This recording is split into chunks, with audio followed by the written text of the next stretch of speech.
Okay, Bismillahirrahmanirrahim. Assalamu alaikum, my dear students. Hope you all are fine, happy, and healthy. I hope you all are enjoying your life, and same time, you people are preparing for the exams.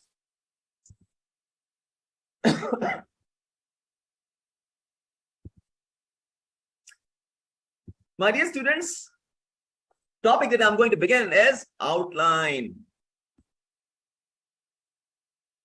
You might remember कि हमने idea generation की techniques beginning में पढ़ी थी कि how to generate the ideas, mind mapping, brainstorming, mind mapping, affinity diagram, fishbone diagram, ये सब थी पहले तोलो फिर बोलो के steps, right? That we have done, and after that that was the steps of the planning. यानी पहले तोलो फिर बोलो मींस बोलने से पहले जो प्लानिंग के स्टेप्स हैं वो स्टेप्स हमने किए थे कि we have different techniques in different scenarios, we have different techniques, and I've given you some assignments as well. And then we started drafting. कि ड्राफ्टिंग कैसे करते हैं? अब हम लिखने के स्टेज पे आ गए थे कि लिखते कैसे हैं, ड्राफ्ट कैसे करते हैं, राइटिंग कैसे करते हैं. Drafting means writing. हम कैसे कैसे ड्राफ्टिंग करते हैं, उसके मेन आइडियाज को, मेन आइडिया कहाँ रखते हैं, उसके अलावा जो की पॉइंट्स हैं आपके ब्रैकेट किसी पैराग्राफ के शुरू में वो कहाँ रखते हैं, उसके एविडेंसेस या तफसीलात कहाँ रखते हैं, उसकी क्लोजिंग कैसे करते हैं. हमने एक एग्जांपल भी ली थी, शायद आपको याद हो, एनवायरमेंटल चैलेंजेस और उसके रेजोल्यूशन की, कि डिफॉरेस्टेशन हो रही है, सेफ यूज ऑफ रिसोर्सेज कैसे होंगे, क्लाइमेट चेंज हो रहा है, ट्रीज प्लांटेशन कैसे के वगैरह के बारे में. शायद आपको याद हो वो डिफरेंट आइडियाज जो स्कैटर्ड थे उसको हम किस तरीके से राइटिंग के लिए एफिनिटी डायग्राम के जरिए से हमने उसको सही किया था, लाइन अप किया था. और इसके अलावा हमने कुछ लास्ट क्लास के अंदर हमने डायरेक्ट अप्रोच और इनडायरेक्ट अप्रोच भी पढ़ी थी मैसेज के टाइप्स के अंदर, कि we have two approaches of message structuring. Number one is the direct approach, that is also called deductive approach, and the other one is called indirect approach. Indirect approach को हम inductive approach भी कहते हैं. और आपको याद होगा कि हमने पढ़ा था कि जितने रूटीन मैसेजेस होते हैं या गुड न्यूज मैसेज होते हैं या रिक्वेस्ट के मैसेजेस होते हैं, ये सारे के सारे डायरेक्ट अप्रोच हैं. हम डायरेक्टली स्टार्ट कर देते हैं, जो भी चीज होती है डायरेक्टली डिस्कस करते हैं, जो चीज चाहिए होती है डायरेक्टली कहते हैं, कोई गुड न्यूज इतनी होती है डायरेक्टली कहते हैं, कोई रूटीन मैसेज होता है डायरेक्टली कह देते हैं, उसके लिए कोई तमहीद नहीं बांधते.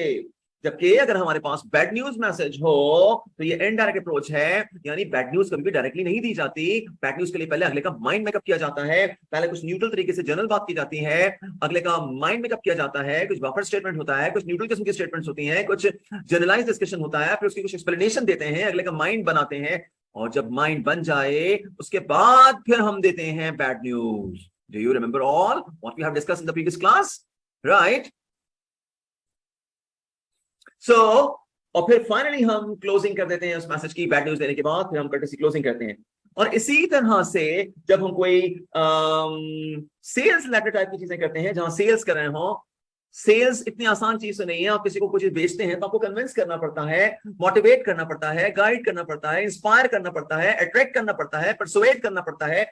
इतना आसान काम नहीं है किसी को कन्विंस करके कोई चीज बेच देना, राइट? तो ऐसी कंडीशन के अंदर फिर आपको इनडायरेक्ट अप्रोच इस्तेमाल होती है, जिसके अंदर आप पहले अगले को माइंड मेकअप करते हैं, उसको कन्विंस करते हैं, मोटिवेट करते हैं, गाइड करते हैं, उस प्रोडक्ट के फीचर्स बताते हैं और उसकी अफादियत वगैरह बताते हैं. उसके बाद फिर आप उस प्रोडक्ट को पेश करते हैं बेचने के लिए. डायरेक्टली अगर पेश करेंगे बेचने के लिए तो कोई नहीं लेगा. आप कहेंगे ये सेल फोन ले लो, 20,000 का है, वो कहेगा मेरे पास 2 पड़े हैं, मुझे जरूरत नहीं है. लेकिन जब आप उसे कहेंगे ना कि उसमें ये फीचर्स है, इतना रैम, इतना रोम, इसमें तो जो है वो सारे फीचर्स टैबलेट के आ गए हैं, जो टैबलेट के अंदर फीचर्स होते हैं वो इसके अंदर मौजूद हैं, इसके अंदर मेगापिक्सल इतना, इसके अंदर 86 मेगापिक्सल कैमरा है, इसमें डबल डी एचडी लगी हुई है, डबल टेरा एचडी लगी हुई है, हार्ड ड्राइव लगी हुई है, और इसके अंदर जनाब ये प्रोसेसर की स्पीड है. फिर वो कहेगा यार ये क्या चीज आ गई है, नहीं यार ये लेना पड़ेगा, राइट? तो आपने उसको उससे सेल्स करने से पहले, उस प्रोडक्ट को बेचने से पहले आपने उसको फीचर्स बताए, तो कन्विंस किया.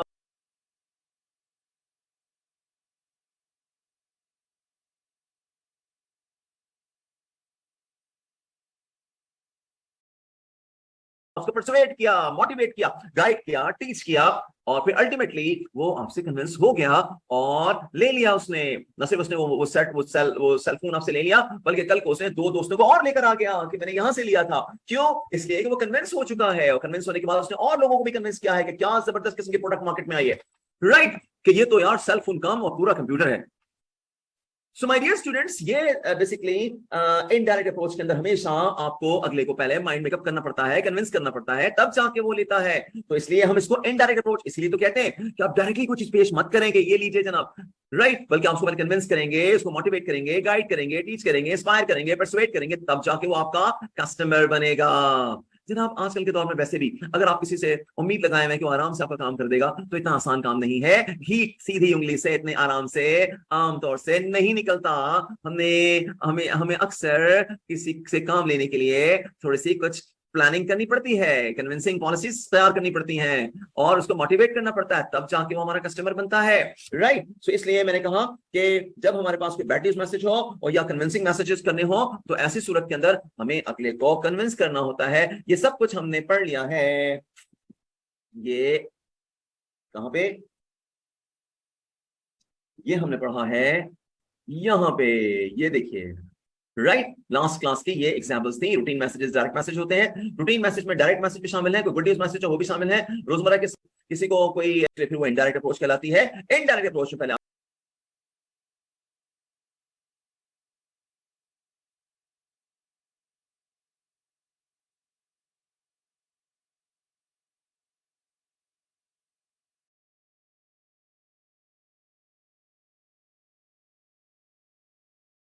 का इस्तेमाल करते हैं अपनी राइटिंग के अंदर। जब हम राइटिंग करते हैं तो राइटिंग में हम टेबल्स का भी इस्तेमाल करते हैं, ग्राफ्स का, line graph, bar graph, pie chart का इस्तेमाल करते हैं। उससे हमारा मैसेज ज्यादा इफेक्टिव हो जाता है, ज्यादा अंडरस्टैंडेबल हो जाता है। इसलिए अपने मैसेजेस के अंदर टेबल्स और चार्ट्स का इस्तेमाल भी कीजिए, जो कि विजुअल एड्स कहलाती हैं, यानी आंखों से नजर आने वाली चीज है, यानी कि जिसको आप देखिए at glance, in a bird view, एक ही तायराना नजर में, जिसे कहते हैं एक ही नजर में काम हो जाए, वो एक ही नजर में आप जो है ना उसको फौरन से समझ जाएं, उस ग्राफ के जरिए, उस टेबल के जरिए से, तो वो जो एक ही नजर में काम हो जाता है, ये basically tables, charts, graphs, line graph, bar graph, pie charts, ये जितने भी होते हैं, ये आपका एक ही नजर में काम हो जाता है, एक ही नजर में समझ जाते हैं। जैसे कि मैच के दौरान समरी आ जाए, टेबल, एक टेबल दे दें, इसमें पता चल जाए किसने कितना स्कोर किया है, और हार्मनी लाइक रन और सेकंड के दरमियान कितने रन रेट का जो है पार्टनरशिप हुई, या एक टीम का स्कोर देखना हो, कि ये पाई चार्ट के जरिए नहीं होती कि हम लंबी लंबी कमेंट्री सुनते रहे इतनी देर, और उसके बाद समझ में आए कि आज जब पाकिस्तान ने अपने मैच का सेट, जब हम राइटिंग कर रहे होते हैं, more effective, more powerful, more convincing, more effective and more understandable. Alright, okay, so this is we have done. Now we move towards formal and informal format। वो हमने किया कि फॉर्मल फॉर्मेट्स कौन कौन सा, आपका कस्टमर कौन है, आपका ऑडियंस कौन है, आपके लोग कौन है, जैसे रोजमर्रा का मिलना जुलना है, रोजमर्रा का आप जो बातचीत करते हैं अपने ऑफिस के अंदर, अपने स्टाफ पॉलिसी मेकिंग की, किसी सीनियर से कोई प्रेजेंटेशन देनी है, किसी सीनियर के सामने कोई बात करनी है, राइट, और कहीं डर हो कि ये नॉर्मल हालात के अंदर ये चीजें हम नहीं बात कर सकते आम फहम अंदाज के अंदर, क्योंकि बात हमारे सामने है फॉर्मल कम्युनिकेशन के अपने स्टैंडर्ड्स होते हैं, अपने फॉर्मल कम्युनिकेशन करते हैं, लेकिन किसी बिजनेस लेटर्स लिखने हो या आमतौर से हम कोई बिजनेस डील्स कर रहे हो, फॉर्मेट्स होते हैं, उस स्टैंडर्ड फॉर्मेट्स का ख्याल रखना होता है। जैसे कि आप ऑडिट रिपोर्ट्स वगैरह जमा करवाते हैं, जब ऑडिट करते हैं तो ऑडिट के अपने स्टैंडर्ड फॉर्मेट्स हैं, टैक्स के फॉर्म, जब टैक्स आप रिटर्न जमा करते हैं तो टैक्स रिटर्न के अपने फॉर्मेट्स हैं। तो ये जो चीजें अपने फॉर्मेट्स के मुताबिक होती हैं, वो सारी फॉर्मल कम्युनिकेशन होती है my dear friends. I hope whatever I am conveying, कि जो मैं पूरा एक क्विकली एक रिव्यू ले रहा हूं, वो आपकी समझ में आ रहा होगा। Alright, so my dear students, इस तरह से हमने फॉर्मल पहुंच गए, राइट। सो आउटलाइन हमारा आज का टॉपिक है। आइए देखते हैं कि आउटलाइन से क्या मुराद है। हम जब ड्राफ्टिंग के बाद राइटिंग की तरफ आते हैं, जब हम राइटिंग की तरफ आते हैं, यानी जब हम लिखने के लिए आते हैं, ड्राफ्ट करने के लिए आते हैं प्लानिंग के बाद, राइट, जब लिखने की तरफ आते हैं, पैराग्राफिंग की तरफ आते हैं, राइटिंग की तरफ आते हैं, तो फिर हमें आउटलाइन किस तरह से हेल्प करती है, आइए देखते हैं। माय डियर स्टूडेंट्स, आउटलाइन आपके थॉट्स को, आपके आइडियाज को स्ट्रक्चर करती है, किसी खास पैटर्न में ढालती है, राइट। आउटलाइन बेसिकली हेल्प करती है कि आप अपने आइडियाज को, अपने मैसेज को, अपने लेटर लिखने से पहले, मेमो लिखने से पहले, रिपोर्ट लिखने से पहले अपने आइडियाज को स्ट्रक्चर कर लें, सीक्वेंस में ले आए कि मैंने पहले कौन सी बात करनी है, दूसरी बात कौन सी करनी है, तीसरी बात कौन सी करनी है, और कंक्लूजन कैसे करनी है, पहले पैराग्राफ में क्या क्या बात करनी है, दूसरे पैराग्राफ में क्या क्या बात करनी है, पहले पैराग्राफ का जो मेरा टॉपिक सेंटेंस है वो क्या होगा, उसके बाद मेरा जो पहले पैराग्राफ की मेन हेडिंग है वो क्या होगी, सब हेडिंग्स क्या होंगी, उसके अंदर पॉइंटर्स कौन कौन से होंगे, उसके अंदर बुलेट पॉइंट्स कौन कौन से होंगे, सब हेडिंग हेडिंग्स कौन कौन सी होंगी, ये जो है ना सब कुछ ये आप आउटलाइन में तय करते हैं। आउटलाइन से आपका कोई भी आइडियाज को प्रॉपर्ली स्ट्रक्चर करने में आसानी होती है। और जब कोई चीज प्रॉपर्ली स्ट्रक्चर हो जाए, हेडिंग्स, सब हेडिंग्स और बुलेट पॉइंट्स अलग अलग हो जाएं, आपका माइंड बिल्कुल इस तरह से उसको तैयार कर ले और आप उसको लिखने के लिए चले, तो उसको ऐसे मैसेज को स्ट्रक्चर करना आसान होता है, बयान करना आसान होता है। अगर आप ये सब चीजें ना करें तो हो सकता है कि आप जो लिख रहे हैं वो हो सकता है कि वो सारा मिक्सअप हो जाए, पच पच हो जाए, और पता चले कि पहले आइडिया जो करना था, शुरू में करना था पहले पैराग्राफ में, वो कर नहीं सके, आप सेकंड पैराग्राफ में कर गए, सेकंड पैराग्राफ के बाद थर्ड पैराग्राफ में कर रहे हैं, थर्ड पैराग्राफ के बाद फोर्थ पैराग्राफ में कर रहे हैं। अब ये क्या है कि आपकी चीजें जो हॉच पच हो जाती है, मिक्सअप हो जाती हैं। So that is why it is been said कि first of all before you start writing, before you like draft your text, पहले उसको आउटलाइन कर लीजिए। और राइट, ओके, सो आउटलाइन आपको हेल्प करता है कि आप स्ट्रक्चर कर सकें अपने मैसेज को। देखिए मैं आपको एक आसान सी एग्जांपल देता हूं, very easy. Whenever you go in the examination hall, जब आप एग्जामिनेशन हॉल में जाते हैं my dear friends, examination hall में आप क्या करते हैं कि आप इससे पहले तो आप सबसे पहले पेपर देखते हैं। पेपर देखने के बाद आप टिक करते हैं कि पहला सवाल कौन सा करना है, जो सबसे ज्यादा मुझे अच्छा आता है, दूसरा कौन सा करना है, तीसरा कौन सा करना है, और फिर आप सबसे अहम काम एक करते हैं कि आप अपनी कॉपी के लास्ट पेज में जाते हैं, बिल्कुल लास्ट पेज में पेंसिल पकड़ते हैं और जो सवाल आप करने लगते हैं उसका पहले एक स्ट्रक्चर बनाते हैं, एक आउटलाइन बनाते हैं। हाँ अच्छा, मैं पहला सवाल ये वाला करूंगा, ठीक है, अच्छा ये सवाल मैंने करना है, तो इसके अंदर हेडिंग्स कौन कौन सी हैं, सब हेडिंग्स कौन कौन सी हैं, वो पेंसिल से आप रिकॉल कर करके और अपनी कॉपी के लास्ट पेज पे लिखना शुरू कर देते हैं। ये क्या कर रहे हैं आप, ये बेसिकली आप स्ट्रक्चरिंग ऑफ योर मैसेज कर रहे हैं। Before you are going to write, आप उसकी आउटलाइन बना रहे हैं, आप उसकी हेडिंग्स और सब हेडिंग्स को बेसिकली प्रिपेयर कर रहे हैं, जिसके जरिए से वो आपको, जिसके जरिए से आपका माइंडसेट बनता है। और उम्मीदवार जो ये मैसेज जो से करता है ना, उससे फिर मैसेज में कोई मिस्टेक नहीं होती है, यानी जब वो आंसर्स लिखता है तो हॉच पॉच नहीं होता, मिक्सअप नहीं होता है। उसकी वजह ये है कि माइंड मैपिंग आप करते हैं, जहन से तो आप खंगाल रहे होते हैं, लेकिन कोई चीज अगर प्रॉपर्ली करने के बाद अगर पेपर में, पीस ऑफ पेपर पे लिख देते हैं, किसी जगह पे अपनी आउटलाइन बना लेते हैं, तो थोड़ी देर के बाद एग्जाम के टेंशन की वजह से जो चीजें पॉइंट्स मिक्सअप हो रहे होते हैं या निकल रहे होते हैं, वंस वो आपने पेपर के बिगिनिंग में आपने क्वेश्चंस के जो मेन पॉइंट्स हैं, सब पॉइंट्स हैं, हेडिंग्स हैं, सब हेडिंग्स हैं, वो लिख ली हैं किसी जगह पेंसिल से, तो फिर आपको पेपर के दौरान जितनी भी परेशानी हो, टाइम जितना भी कम रह जाए, आप चीजें मिक्सअप नहीं होती, हॉट पॉच नहीं होती, परेशानी नहीं होती, क्योंकि आपको पता है कि इसकी हेडिंग्स ये हैं, ये सब हेडिंग्स हैं, मैंने इतने पॉइंट्स कर लिए हैं, इतने पॉइंट्स बाकी हैं, और मैं आधे घंटे के अंदर जो टाइम रह गया इसमें इतना काम में कर लूंगा, राइट। तो आपको आसानी हो जाती है। यानी यही काम माइंड मैपिंग का आप माइंड में भी कर सकते थे और पीस ऑफ पेपर पे भी कर सकते थे। अगर आपने जहन में किया तो उसे कहेंगे माइंड मैपिंग, और अगर आपने पीस ऑफ पेपर पे किया तो उसे कहेंगे आउटलाइनिंग। क्या ये डिफरेंशिएट क्लियर हुआ उम्मुल वरा एंड आलियान शकील, राइट? क्या आप लोगों ने इससे पूछा था सवाल, मैंने इसका जवाब दे दिया कि जनाब क्यों, ये डिफरेंस क्या है इसमें। बेसिकली जो आप जहन के अंदर when you ever you think all this process in your mind, जब माइंड में कर रहे होते हैं तो ये माइंड मैपिंग है, माइंड में कर करके स्केचिंग कर रहे हैं कहीं पे, या ब्रेनस्टॉर्मिंग है, माइंड में कर रहे हैं ब्रेनस्टॉर्मिंग है, उसको फिर आपने पेपर पे किया, आपने अलग अलग लाइनें ड्रॉ की हैं जैसे कि माइंड मैपिंग में करते हैं, वो किया तो माइंड मैपिंग है। लेकिन अगर आपने पीस ऑफ पेपर पे किया तो आपको आउटलाइन पूरी बन जाती है कि पहले इस सवाल का ये सब है, ये मेन हेडिंग है, ये उसके नीचे ये सब हेडिंग्स हैं, फिर दूसरी हेडिंग में ये लगाऊंगा, उसके अंदर ये सब हेडिंग्स हैं, इसके अंदर ये इंपॉर्टेंट पॉइंट्स हैं, फिर कोई चीज मिक्सअप नहीं होती है और आपका पेपर फैंटास्टिक हो जाता है और बाहर निकल के आप कहते हैं कि यस पेपर डन, ग्रेट। सो अब ये क्या हुआ, और आप ही के साथ के कुछ स्टूडेंट्स होते हैं वो रो रहे होते हैं, यार सारा कुछ मिक्सअप हो गया, एग्जाम में पता नहीं क्या टेंशन हो जाता है, सारा मिक्सअप हो गया। और आप उन्हें समझाते हैं कि मिक्सअप होने से बचाने के लिए आप आउटलाइन क्यों नहीं करते, आप कॉपी के लास्ट पेज पे जाके जरा आउटलाइन कर लीजिए पहले, इससे पहले कि आप कोई क्वेश्चन को अटेम्प्ट करें थोड़ा सा उसको आउटलाइन कर लीजिए ताकि आपकी सारी चीजें क्लियर हो जाए, ऑलराइट। और वैसे भी एग्जाम के अंदर इतनी परेशानी होती है, टाइम मैनेजमेंट भी करनी होती है, क्वेश्चंस भी होते हैं, और फिर सीए का पेपर होता है तो कहीं ना कहीं कोई ना कोई गड़बड़ होने के चांसेस होते हैं। तो आप जब प्रॉपर्ली स्ट्रक्चर कर लेते हैं अपने क्वेश्चंस को, अपने टॉपिक्स को, तो there is no problem then, alright. So मैंने आपको छोटा सा एग्जांपल दे दिया है, हो सकता है कि इसके जरिए से आपके ज़हन में कई चीजें हल हो गई हों। हाँ कर सकते हैं समीहा, ये आपके अपने ऊपर डिपेंड करता है कि आपको किस तरह के क्वेश्चन के लिए कहाँ क्या करना है, यानी कहाँ पे आपको एफिनिटी डायग्राम यूज होगी आपको पता है, कहाँ पे फिशबोन बनेगी आपको पता है, जहाँ कॉज एंड इफेक्ट्स है वहां फिशबोन बनेगी, राइट। जहाँ पे चीजों को अलग अलग करना है कि कौन सी चीज किसके अंडर में आएगी, जैसे कि हमने अकाउंटिंग इक्वेशन के अंदर किया था कि जो मुख्तलिफ टाइप्स के अकाउंट्स हैं उनको किस तरीके से हमने अलग अलग अकाउंट्स में, एसेट्स में, लायबिलिटीज में, कैपिटल में, एक्सपेंसेस में, रेवेन्यू में डिवाइड करना था, अलग अलग करना था। कौन सी ऐसी चीजें जो हमने एसेट्स में डालनी थी, कौन सी ऐसी चीजें जो हमने इक्विटीज में डालनी थी, कौन सी ऐसी चीजें जो हमने लायबिलिटीज में डालनी थी, वो हमने एफिनिटी डायग्राम के जरिए से किया था। और चूंकि आपको अकाउंटिंग के स्टूडेंट्स हैं, आपको अकाउंटिंग का बैकग्राउंड है, इसलिए मैं आपको अकाउंटिंग एग्जांपल्स दे रहा हूं क्योंकि मेरा बैकग्राउंड भी है इस टॉपिक का, तो ज्यादा आपको समझ में आ रहा होगा इस तरीके से। अच्छा, इसके अलावा दूसरी बात यह है कि अगर आपने कोई कॉज एंड इफेक्ट देखना हो कि अगर वाकया हुआ है कोई तो क्यों हुआ, कैसे हुआ, उसके पीछे बस पर्दा हकायक क्या थे, रीजंस क्या थे, तो उसके लिए फिर आप कॉज एंड इफेक्ट के लिए आप फिशबोन डायग्राम बनाते हैं। राइट और इसके अलावा अगर चीजों को आपने किसी चीज को ब्रेनस्टॉर्मिंग कर रहे हैं, आपने और जोर देके आपने उस पर रिसर्च कर रहे हैं कि क्या क्या करना है, जैसे आप कैरियर की एग्जांपल देता हूं कि कैरियर आपने बनाना है अपने कैरियर के लिए आपने, तो उसके लिए आपने माइंड मैपिंग की थी, मेरे कैरियर के लिए मेरे पास कितने के रास्ते हैं, मैं क्या क्या कर सकता हूँ, कौन कौन से इंस्टीट्यूट्स हैं, और मैं क्या क्या अचीव कर सकता हूँ। तो उसके लिए ऐसे कामों के लिए आपको जब कोई रिसर्च करनी हो, माइंड बनाना हो, तो उसके लिए आप करते हैं माइंड मैपिंग। राइट ये सारी की सारी आइडिया जनरेशन की टेक्निक्स हैं। और लास्ट में जो मैं आपको बता रहा हूं आज को, दैट इज आउटलाइन। जो आज आपको पढ़ा रहा हूं दैट इज आउटलाइन। और आउटलाइन बेसिकली क्या करती है? आउटलाइन बेसिकली आपके स्कैटर्ड थॉट्स को, आपके स्कैटर्ड आइडियाज को स्ट्रक्चर करती है, किसी खास लाइन में लेकर आती है कि आप जब अपना बिजनेस मैसेज लिखेंगे, कोई लेटर लिखेंगे, कोई रिपोर्ट लिखेंगे, कोई मेमो लिखेंगे, कोई बुक लिखेंगे, कोई आर्टिकल लिखेंगे, कोई ऐसे लिखेंगे, तो लिखने से पहले आपकी आउटलाइन अगर बन चुकी है तो आपको पता होगा कि जनाब मेरा मेन आइडिया क्या होगा, टाइटल क्या होगा, टॉपिक क्या होगा, मेरी फर्स्ट पैराग्राफ का मेन आइडिया क्या होगा, उसके नीचे सब आइडियाज एक्सप्लेनेशंस क्या होंगी, बुलेट पॉइंट्स क्या होंगी, फिर उसके बाद दूसरे पॉइंट, दूसरी जो हेडिंग है उसका दूसरे पैराग्राफ की हेडिंग क्या होगी, उसकी सब हेडिंग्स क्या होंगी, तीसरे में क्या होगा, एंड सो ऑन, आखिर में कंक्लूजन कैसे करूंगा। राइट सो आउटलाइन बेसिकली आपके मैसेजेस को स्ट्रक्चर करती है, किसी खास पैटर्न में ढालती है। तो बिजनेस मैसेजेस ऐसे नहीं होते कि जो जहन में आया लिख दिया। जब भी आप लेटर लिखते हैं, रिपोर्ट लिखते हैं, मेमो लिखते हैं, ईमेल करते हैं, तो एक स्ट्रक्चर कर लीजिए कि मैंने क्या लिखना है, फिर क्या लिखना है, फिर क्या लिखना है, फिर क्या लिखना है, और कंक्लूड क्या करना है। सो that is called outline. Alright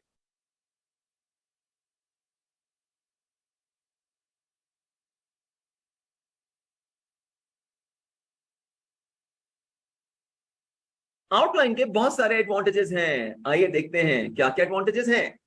आइए देखते हैं what are the advantages of outlining. A logical sequence of items to be presented in the text।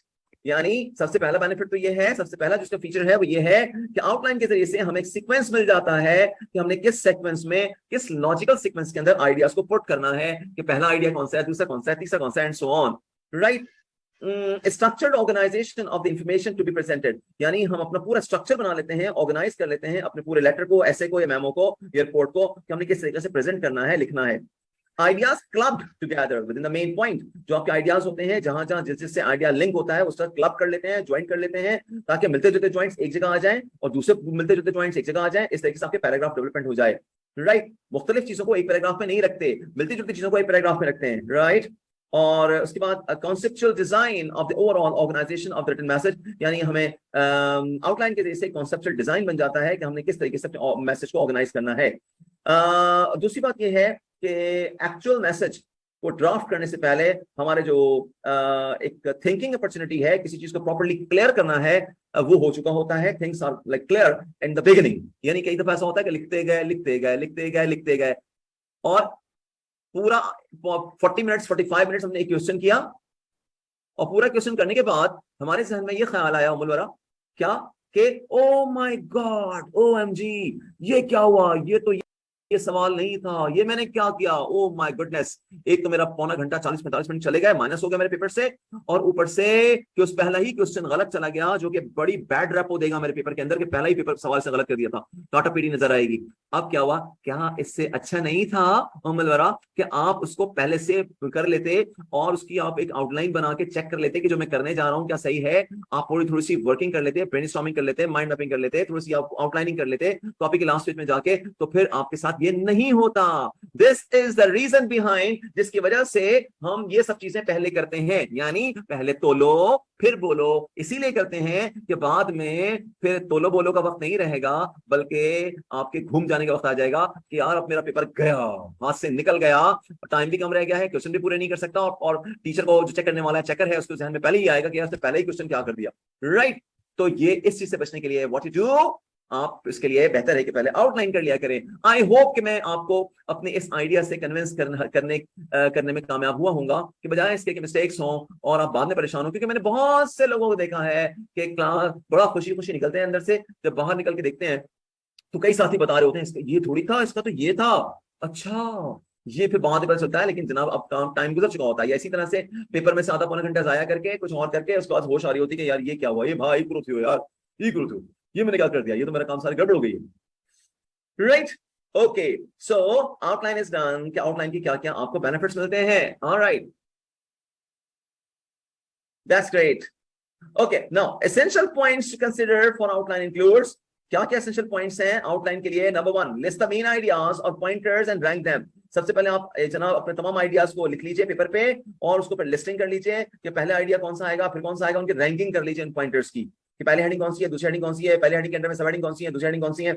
उसके बाद broadly distributed the outline into introduction, body and conclusion. हमेशा याद रखिए, चाहे आप लेटर लिखें, चाहे आप मेमो लिखें, चाहे आप रिपोर्ट लिखें, चाहे आप ईमेल लिखें, चाहे आप कोई चैप्टर लिखें, चाहे आप कोई एसे लिखें, कुछ भी लिखें, broadly it is divided into 3 parts. Number 1 introduction, number 2 body, number 3 conclusion. तो जब भी आप लिखेंगे तो आप देखेंगे कि इंट्रोडक्शन के पैराग्राफ में मैंने क्या क्या लिखना है, मेन टॉपिक क्या लिखना है और क्या क्या डिस्कस करना है, बॉडी के अंदर मेरे पास कितनी हेडिंग्स होंगी, कितने पैराग्राफ्स होंगे और किस किस चीज के मेन हेडिंग्स क्या हैं, किस किस सब हेडिंग्स क्या हैं।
है, मेन टॉपिक क्या लिखना है और क्या क्या डिस्कस करना है, बॉडी के अंदर मेरे पास कितनी हेडिंग्स होंगी, कितने पैराग्राफ्स होंगे और किस किस चीज के मेन हेडिंग्स क्या हैं, किसकी सब हेडिंग्स क्या हैं, और finally after the body conclusion को हमने कंक्लूजन के पैराग्राफ में क्या क्या लिखना है। तो ये आपको शुरू से ही पहले अपने ब्रॉडली डिस्ट्रीब्यूट करना होता है आपको अपनी आउटलाइन को।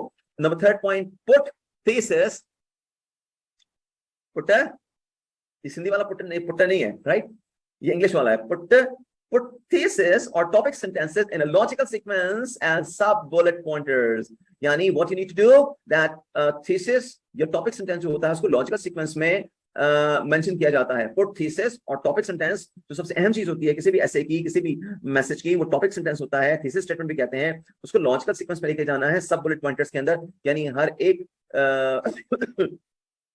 जो आपके किसी essay का मेन ऐसे के शुरू में आएगा और जो आपके थीसिस और जो हर पैराग्राफ का जो आपका की टॉपिक है वो हर पैराग्राफ के शुरू वाले सेंटेंस में आएगा, राइट। मैं फिर रिपीट करता हूं कि पूरे एसे का जो मेन टॉपिक है, जो टॉपिक सेंटेंस है पूरे एसे का, वो एसे के शुरू में आएगा, पहले पैराग्राफ में आएगा, और जो हर पैराग्राफ का जो मेन सेंटेंस है जिस पैराग्राफ बेस कर रहा है वो main topic sentence of the paragraph comes at the beginning of paragraph, right. तो हर पैराग्राफ के शुरू में उसका एक की सेंटेंस, टॉपिक सेंटेंस आता है।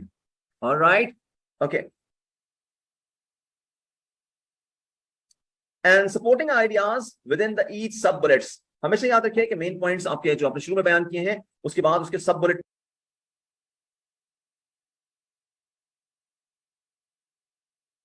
पॉइंट्स आएंगे या सब हेडिंग्स आएंगी जो कि पैराग्राफ के अंदर डिस्कशन किए जाएंगे। यानी कि मेन हेडिंग पहले आ गई, इसको सब हेडिंग्स की नीचे, उसके नीचे आउट, उसके नीचे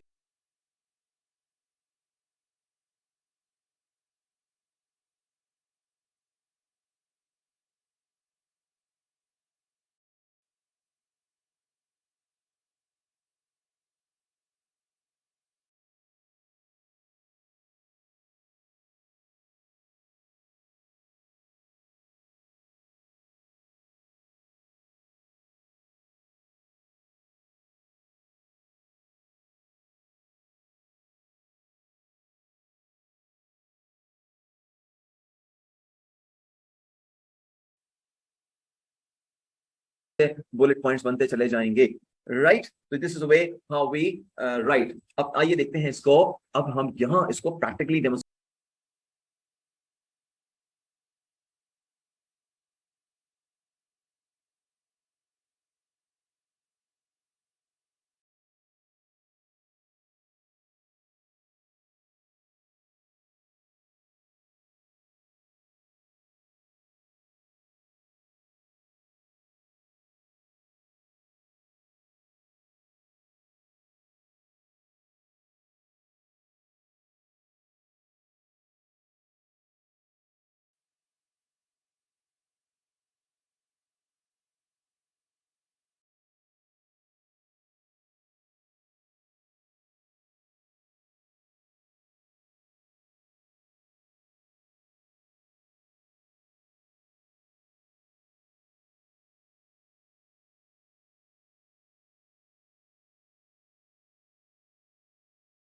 करते हैं। आइए देखते हैं, देखिए जनाब, ये रहा टॉपिक सेंटेंस किसी भी आपके एसे का, लेटर का, प्रेसी का, किसी चैप्टर का टॉपिक सेंटेंस जिसे पूरा पूरा चैप्टर पूरा एसे बेस करता है, that comes on the top, right.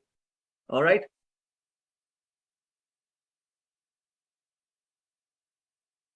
So topic sentence comes at the beginning, alright. ये तो टॉपिक सेंटेंस हो गया जिसे पूरा एसे बेस करता है, मेन।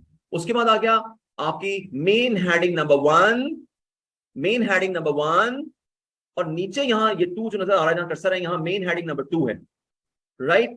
मेन हेडिंग नंबर 1 ये आ गई, मेन हेडिंग नंबर 2 यहां आ गई।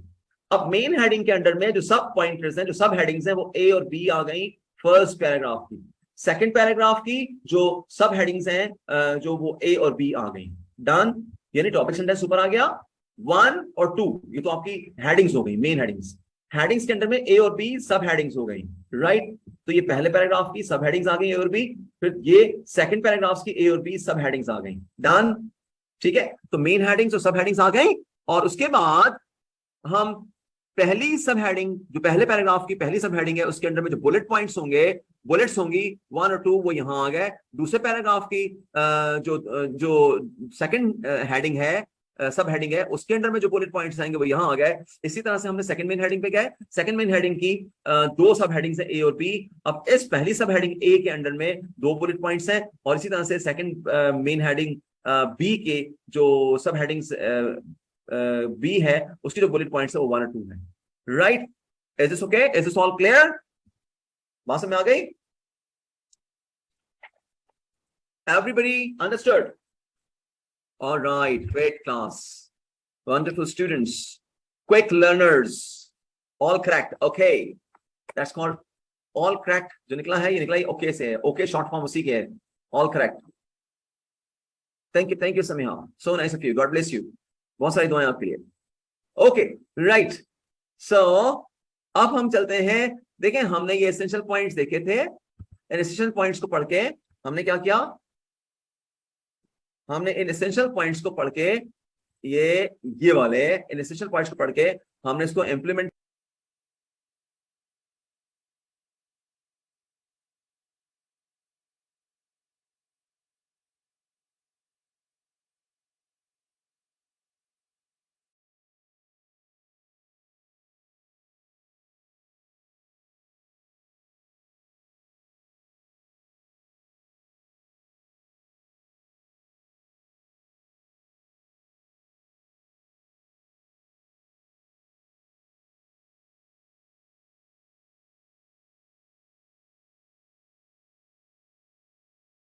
किया, ये वाले इंप्लीमेंट किया हमने स्ट्रक्चर के अंदर, डमी स्ट्रक्चर बनाया हमने, टॉपिक सेंटेंस का, मेन हेडिंग का, सब हेडिंग का और बुलेट पॉइंट्स का। अब हम इसी स्ट्रक्चर में एक प्रैक्टिकल एग्जांपल लेते हैं।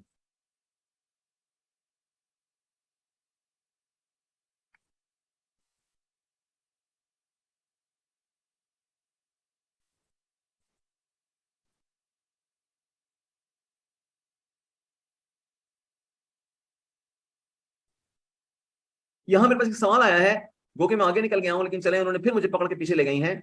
और सईद अस्मा पूछ रही हैं कि सर वेरियस एडवांटेजेस का लास्ट पॉइंट मुझे समझा दें। ओके ओके, आपकी फरमाइश और हमारी आजमाइश।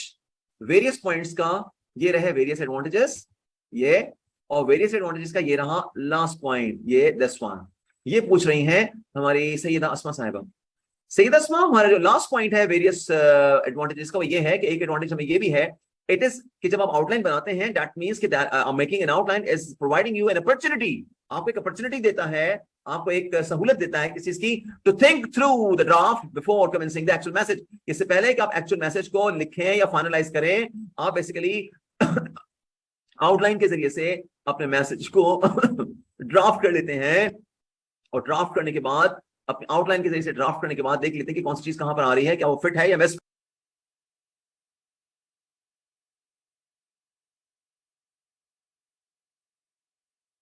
फिट है।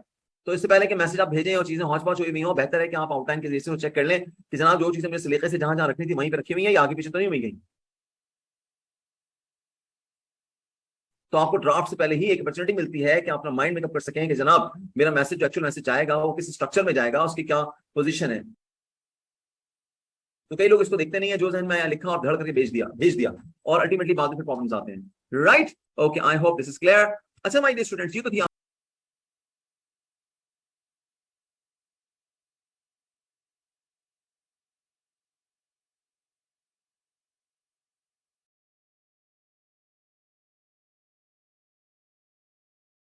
आपकी फरमाइश और मेरी आजमाइश। अब हम चलते हैं आगे। आपने देखा होगा कि हमने अभी अभी थोड़ी देर पहले हमने जो एसेंशियल पॉइंट्स हैं आउटलाइन के लिए, वो हमने देखे थे।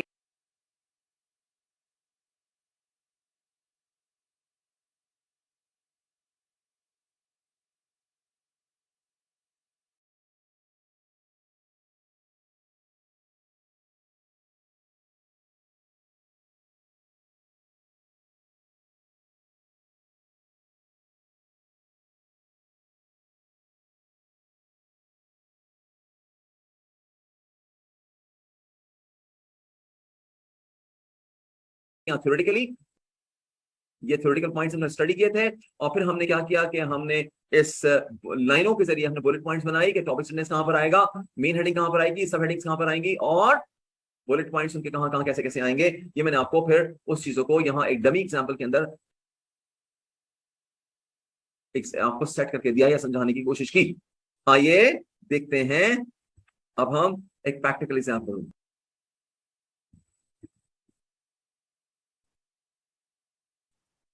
माय डियर स्टूडेंट्स, आपके पास है 2 मिनट का टाइम, और 2 मिनट के टाइम के अंदर आपने इस इलस्ट्रेशन, इस एग्जाम्पल को गो थ्रू करना है और देखना है कि हमने जो पढ़ा था थोड़ी देर पहले कि हम हमेशा अपनी टेक्स्ट को, अपनी रिटन चीजों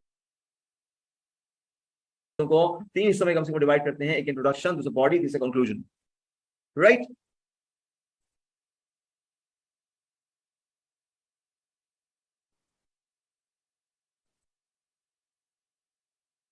तो आपके पास 2 मिनट का टाइम है, और 2 मिनट के टाइम के अंदर आपने क्या करना है, इस इलस्ट्रेशन को देखना है कि इंट्रोडक्शन, बॉडी और कंक्लूजन के अंदर क्या क्या चीजें आ रही हैं, और हमने किस तरीके से टॉपिक सेंटेंस ऊपर रखा, उसके बाद मेन हेडिंग्स रखी और सब हेडिंग्स रखी, और उनके अंडर में बुलेट पॉइंट्स ABCD करके रखे, राइट। तो आपके पास 2 से 3 मिनट का टाइम है, इसको सोचिए, गौर कीजिए, और फिर हम आगे चलते हैं।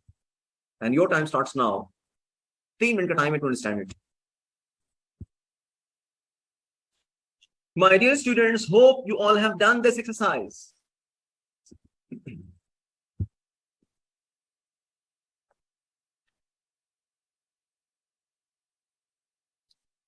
So have you gone through all? Have you seen this exercise?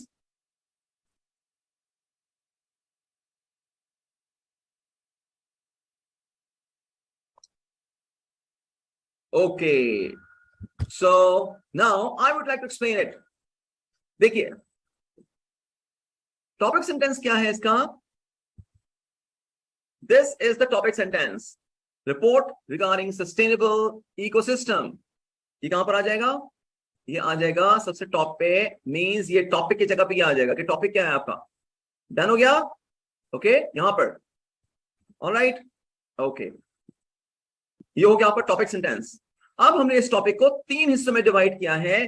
हमारी पहली मेन हेडिंग है इंट्रोडक्शन, दूसरी हमारी मेन हेडिंग है बॉडी, तीसरी हमारी मेन हेडिंग है कंक्लूजन। ये हैं हमारी 3 headings, main headings. Alright, is this okay? पहली मेन हेडिंग इंट्रोडक्शन के अंदर में हमने इंट्रोडक्टरी बुलेट पॉइंट्स लिख दिए कि पहले हमने इंट्रोडक्शन के अंदर क्या क्या मेन पॉइंट्स होंगे, यानी सस्टेनेबल इकोसिस्टम के लिए जो हमारा जो हमने क्लाइमेट चेंज के बारे में जो बातचीत करनी है, या एनवायरनमेंट को जो चीजें हमारी इकोसिस्टम को हमारी जो चीजें डिस्टर्ब कर रही हैं वो कौन कौन सी हैं, उसको हमने इंट्रो में पहले थोड़ा सा डिस्कस किया, राइट। तो इंट्रोडक्शन के अंदर हमने पहले, यानी पहली मेन हेडिंग हमारी इंट्रोडक्शन है, इसके अंदर में हमने 3 बुलेट पॉइंट्स लिखे। इसके बाद हमने बॉडी ली, सेकंड मेन हेडिंग में आए। सेकंड मेन हेडिंग के अंदर हमारे पास देयर आर 2 सब हेडिंग्स। वहां तो हमारे पास कोई सब हेडिंग नहीं थी फर्स्ट में, क्योंकि इंट्रोडक्टरी पैराग्राफ शॉर्ट होता है, छोटा होता है। इंट्रोडक्टरी पैराग्राफ और कंक्लूजन ये हमेशा एक एक पैराग्राफ के होते हैं आमतौर से, चाहे छोटा पैराग्राफ हो या बड़ा पैराग्राफ हो। इसलिए इंट्रोडक्शन के अंदर और कंक्लूजन के अंदर सब हेडिंग्स आमतौर से नहीं होती। आई बात समझ में? क्योंकि आप पूछें कि सर इंट्रोडक्शन में तो कोई सब हेडिंग ही नहीं है, सिर्फ मेन हेडिंग है। तो जनाब, इंट्रोडक्शन का पैराग्राफ छोटा होता है और कंक्लूजन का पैराग्राफ भी छोटा होता है, इसलिए इंट्रोडक्शन और कंक्लूजन में आमतौर से सब हेडिंग्स नहीं होती। हो गई आगे बात समझ में? आई होप कि आप समझ रहे होंगे, ठीक है। अब आते हैं बॉडी पे। देखिए, बॉडी किसी भी चीज की हो, लेटर की हो, मेमो की हो, रिपोर्ट की हो, एसे की हो, या किसी भी चैप्टर की हो, ठीक है। बॉडी के अंदर सारा माल मसाला मौजूद होता है, सारी हेडिंग, सब हेडिंग्स उसके अंदर मौजूद होती हैं। हेडिंग डिटेल्ड होती हैं, मतलब जो बॉडी है वो डिटेल होती है। अब देखें, बॉडी के अंदर हमने पहली सब हेडिंग ली एनवायरमेंटल चैलेंजेस, फिर इसके जो बुलेट पॉइंट्स हैं, इंपॉर्टेंट पॉइंट्स हैं, वो हमने मेंशन कर दिए।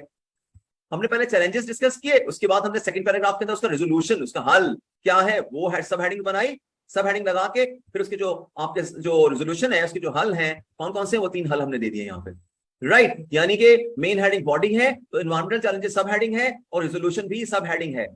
अब इन सब हेडिंग्स के अंदर में उसके बुलेट पॉइंट्स आ गए, राइट। उसके इंपॉर्टेंट पॉइंट्स हम मेंशन करेंगे पैराग्राफिंग के अंदर, और फिर कंक्लूजन के अंदर हमारे पास कंक्लूजन जो हम सम अप करेंगे, कंक्लूड करेंगे, समराइज करेंगे, उसके इंपॉर्टेंट 2 बुलेट पॉइंट्स हमारे पास यहाँ आ गए, राइट। तो इस तरीके से हमने ये रिपोर्ट हमने एक बनानी है रिगार्डिंग सस्टेनेबल इकोसिस्टम के क्लाइमेट के अंदर क्या चेंजेस हैं इकोसिस्टम को कैसे बचाया जा सकता है, कैसे मेंटेन किया जा सकता है, उसके ऊपर हमने अगर कोई अपना ऐसे लिखना है तो हम इस तरीके से अपनी मेन हेडिंग, सब हेडिंग्स और बुलेट पॉइंट्स के अंदर इस तरीके से डिवाइड कर सकते हैं कि जैसा कि हमने यहां पर दिखाया था आपको सिर्फ लाइनिंग के जरिए से, राइट, और यहां हमने दिखा दिया आपको प्रॉपरली एग्जाम्पल के जरिए से। Alright, tell me honestly, you have already gone through, आप पहले भी आप भी इसको देख चुके हैं, फिर मैंने भी समझा दिया। अब मुझे ऑनेस्टली बताइए, is this all correct, understood 100%? Can I trust on you people? All right, great. You can. Thank you, Samir. All correct. That's good.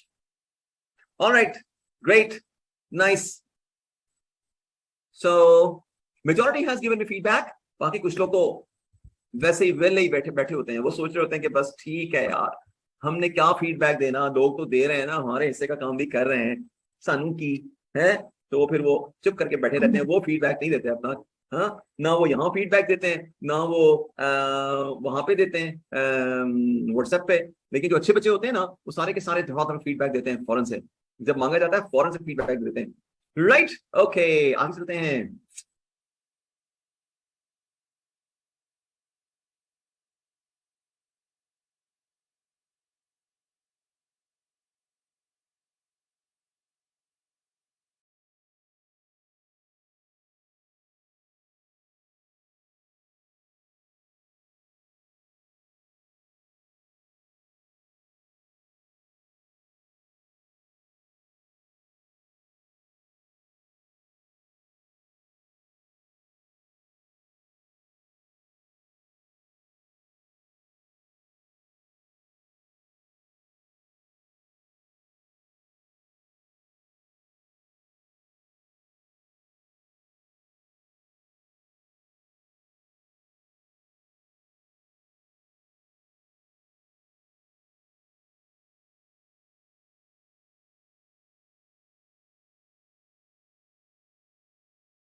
Alright, आगे चले बच्चों।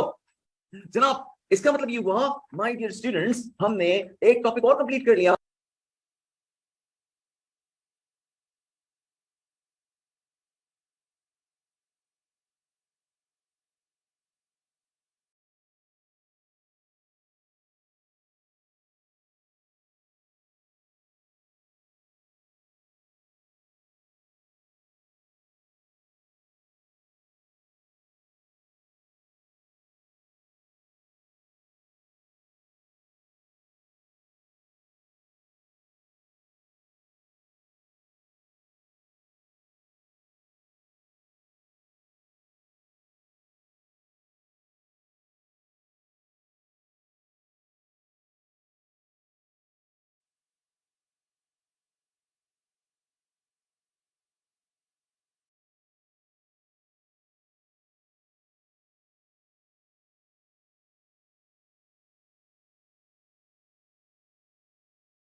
यानी कि ड्राफ्टिंग और राइटिंग का जो लास्ट मेथड था आउटलाइनिंग का, वो हमने कर लिया, हंसते खेलते हुए आपकी समझ में आ गया।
और अब हम चल रहे हैं last step of the writing. जो लास्ट स्टेप है वो है रिव्यूइंग, यानी लिखने के बाद हम उसको री रीड करें, नजरेसानी करें, दोबारा से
और अब हम चल रहे हैं last step of the writing. जो लास्ट स्टेप है वो है रिव्यूइंग, यानी लिखने के बाद हम उसको री रीड करें, नजरेसानी करें, दोबारा से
हम चल रहे हैं last step of the writing. जो लास्ट स्टेप है वो है रिव्यूइंग, यानी लिखने के बाद हम उसको री रीड करें, नजरेसानी करें, दोबारा से देखें कि कोई गलती से मिस्टेक तो नहीं रह गई। हाँ, कोई गलती से मिस्टेक तो नहीं हो गई हमसे। तो उसको आप देखते हैं कि हाँ, गलती से मिस्टेक ना हो जाए हमसे कोई, राइट। तो उसके लिए आप क्या करते हैं, रिव्यू करते हैं, यानी नजरेसानी करते हैं, दूसरी नजर में देखते हैं जाके आप कि पहली नजर में जो काम किया है उसमें कोई कसर रह तो नहीं गई है, रह गई है तो हम जाके नजरेसानी करें, यानी रिव्यू करें कि कोई हमसे गड़बड़ तो नहीं हो गई, राइट। ओके, समझ तो गए होंगे आप लोग। Right, right, all right, all right.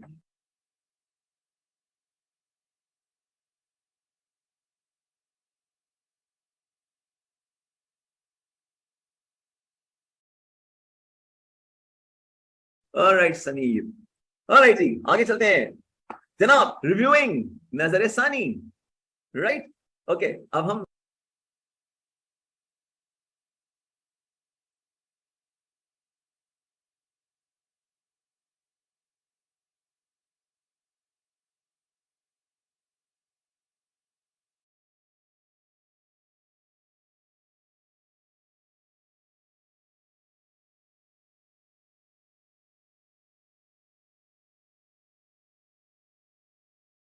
दूसरी नजर में जाके देखते हैं। पहली नजर में तो जो कुछ हो गया, अब दूसरी नजर में जाके देखते हैं कि जनाब हमसे कोई गलती से मिस्टेक तो नहीं हो गई। आइए देखते हैं कि गलती से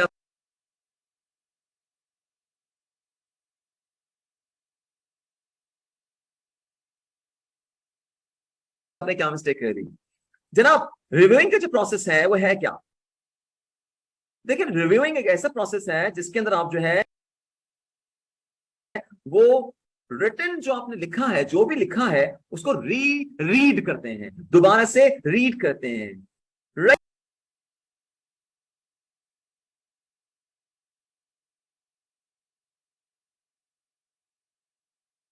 और इसमें क्या क्या करते हैं आप? रीड जब करते हैं तो उसमें क्या क्या करते हैं, आइए देखते हैं।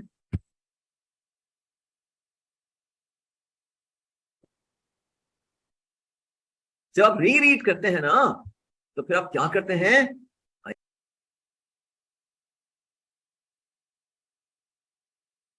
ये देखते हैं।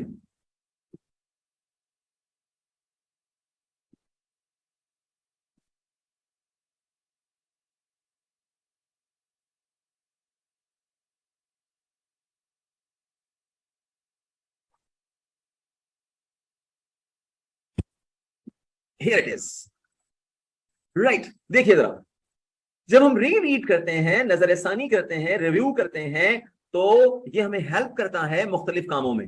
क्या हेल्प करता है जनाब? रिव्यू से हमें क्या क्या हेल्प मिलती है, क्या क्या हम गलती अपनी दूर करते हैं। Number one, we identify and correct the errors. हम अपनी गलतियों को आइडेंटिफाई करते हैं और एरर्स, अपनी गलतियों को सही करते हैं, दुरुस्त करते हैं।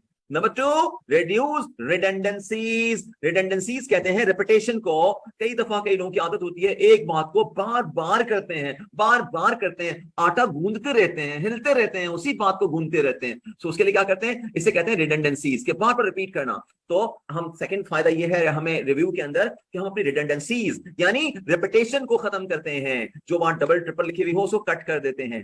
ऑलराइट। नंबर थर्ड, इंप्रूव और अपडेट द इंफॉर्मेशन और कंटेंट्स। एक दफा जब आपने लिखा हुआ होता है ना तो किसी और दिमाग से लिखा हुआ होता है। थोड़ी देर बाद रीड करते हैं या शाम को रीड करते हैं या दूसरे दिन जब रीड करते हैं तो एकदम से आप देखते हैं कि नहीं, इसको ऐसे नहीं, ऐसे लिखना है। ठीक है, आप उसी को अपने लिखे हुए को काटते हैं, थोड़ा सा और इंप्रूव कर देते हैं। तो हमेशा ये देखा गया है कि जब आप लिखने के बाद दोबारा रिव्यू करते हैं तो इसका मतलब ये है कि लिखे हुआ कोई अगर मिस्टेक नजर आए या आइडिया में कुछ 19-20 नजर आए तो आप उसको इंप्रूव करते हैं, पहले से बेहतर करते हैं, राइट। और ऐसा अक्सर होता है कि आप पहले दिमाग के साथ जो काम कर रहे होते हैं वो कुछ और होता है, बाद में जब फ्रेश दोबारा चेक करते हैं फ्रेश माइंड के साथ कुछ देर के बाद या अगले दिन, तो आप कहते हैं ओ ये क्या हुआ, मुझे ये ऐसे नहीं ऐसे लिखना चाहिए था, ज्यादा बेहतर हो जाएगा। तो आप उसको इंप्रूव करने के समय तो रिव्यू के जरिए से आपको इंप्रूवमेंट की गुंजाइश भी मिलती है। आप अपने कंटेंट्स को इंप्रूव कर सकते हैं, इंफॉर्मेशन को अपडेट कर सकते हैं। इसके अलावा कोई भूली हुई चीज हो, मिस्टेकनली आपने कुछ भूल गए हैं, वो आपको फर्स्ट टाइम याद नहीं आई तो सेकंड टाइम याद आ जाएगी। अच्छा, कीप क्लैरिटी एंड स्ट्रक्चर। इसके अलावा यह है कि कोई ग्रामेटिकल मिस्टेक है, कोई पंक्चुएशन मिस्टेक है, कोई स्पेलिंग की मिस्टेक है, कोई क्लैरिटी नहीं है स्ट्रक्चर के अंदर, कोई प्रॉब्लम है, वो सारी जो स्ट्रक्चरल मिस्टेक्स होती हैं, जो क्लैरिटी करनी होती है, उसको क्लियर करने वाला सारा काम भी आप कर लेते हैं इस रिव्यू के प्रोसेस के अंदर। और इसके बाद अवॉइड द मिसकम्युनिकेशन। और अगर कोई ऐसी चीज जो कि मिसकम्युनिकेट हो रही हो, जिसकी वजह से लोग डबल माइंड हो रहे हो, या कोई किसी किस्म की उसमें समझाया कुछ चाह रहे हो, बोलना कुछ चाह रहे हो आप, और उसका मैसेज कुछ और बन रहा हो, तो ऐसी चीजों को जो मिसकम्युनिकेट कर सकती हैं, कंफ्यूजन फैला सकती हैं, वेग स्टेटमेंट्स वगैरह जो होते हैं, उनको भी आप करेक्ट कर लेते हैं और तमाम मिसकम्युनिकेशन टाइप की चीजों को अवॉइड करते हैं, कट करते हैं, एलिमिनेट करते हैं, उसको कट कर देते हैं। इसके अलावा अवॉइड मिस कोटिंग इंफॉर्मेशन। और किसी के हवाले से कोई कोट करना हो, वो कहीं ऐसा ना हो कि मिस कोट हो जाए, किसी के कहे हुए अल्फाज कुछ और हैं और आप किसी और पैराए में बयान कर रहे हैं, या किसी का ईडियम उससे फिट नहीं हो सकता, या फ्रेज फिट नहीं हो सकता, आपने कहीं यूज कर लिया था तो आपने देखा कि यार ये तो यहाँ फिट नहीं है, ये तो मिसफिट है। तो आपने क्या किया, उसको आपने उसको उठा के उस मिसफिट चीज को मिस्टर फिट कर दिया, राइट। यानी कि जो मिसफिट है उसको निकाल दिया आपने, मिसकोट जितनी भी चीजें थी उसको आपने निकाल दिया। जो मिसकोट चीजें हैं, मिसफिट चीजें हैं जो आपकी कंफ्यूजन फैला सकती हैं, या किसी के कहे हुए अल्फाजों को किसी और पैराए में इररिलेवेंटली आप बयान कर रहे हैं, तो वो भी हम अवॉइड करते हैं, उन चीजों को हम रिव्यू के दौरान निकाल देते हैं। बिल्कुल ठीक फातिमा बतूल। All right, so my dear students, this is what, this is the way how we review the text, written text को कैसे रिव्यू करते हैं, और रिव्यू करने के दौरान हमें क्या क्या बेनिफिट्स मिलते हैं, that I have gone through। मैंने देख लिया कि जब हम रीड करते हैं, रिव्यू करते हैं, दोबारा से देखते हैं, नजरसानी करते हैं, तो हमें इसका क्या क्या बेनिफिट्स मिल सकते हैं।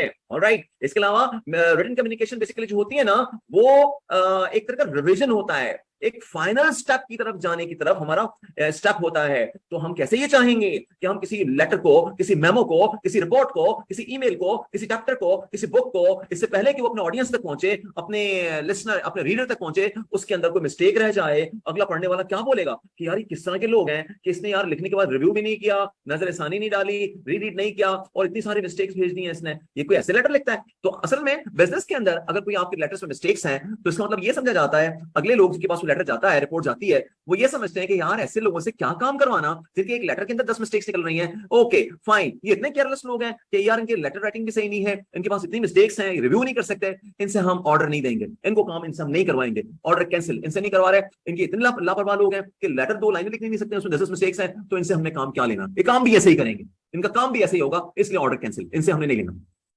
तो माय डियर स्टूडेंट्स, बहुत फर्क पड़ता है कि जब आपने letters, reports, memos, emails business life के अंदर, बिजनेस कॉरेस्पॉन्डेंस के अंदर, बिजनेस कॉरेस्पॉन्डेंस को आप कॉर्पोरेट लाइफ के अंदर भेजते हैं, कॉर्पोरेट वर्ल्ड के अंदर भेजते हैं, तो there should not be any mistake, even a single mistake भी hurt your reputation, your goodwill, आपकी गुडविल और आपकी रेपुटेशन को हर्ट करेगी कि यार कैसे लोग हैं, इनको तो सही तरह से 2-4 लाइनें लिखनी नहीं आती हैं, राइट। सो इसका मतलब ये हुआ कि रिव्यू का मतलब ये हुआ कि kind of sort of checking, यानी रीचेकिंग, रीरीडिंग, दोबारा से देखना, नजरसानी करना। ऑलराइट, ओके, सो ये तो हो गया रिव्यू करना क्या है, और रिव्यू करने के बेनिफिट्स क्या क्या मिलते हैं। So I hope you all have done, आप सबकी ये समझ शरीफ में आ गया होगा। Now we move towards further responsibilities for the reviewers, कि रिव्यूअर्स की रिस्पांसिबिलिटीज क्या क्या है, आइए देखते हैं। माय डियर स्टूडेंट्स, हमेशा ऐसा नहीं होता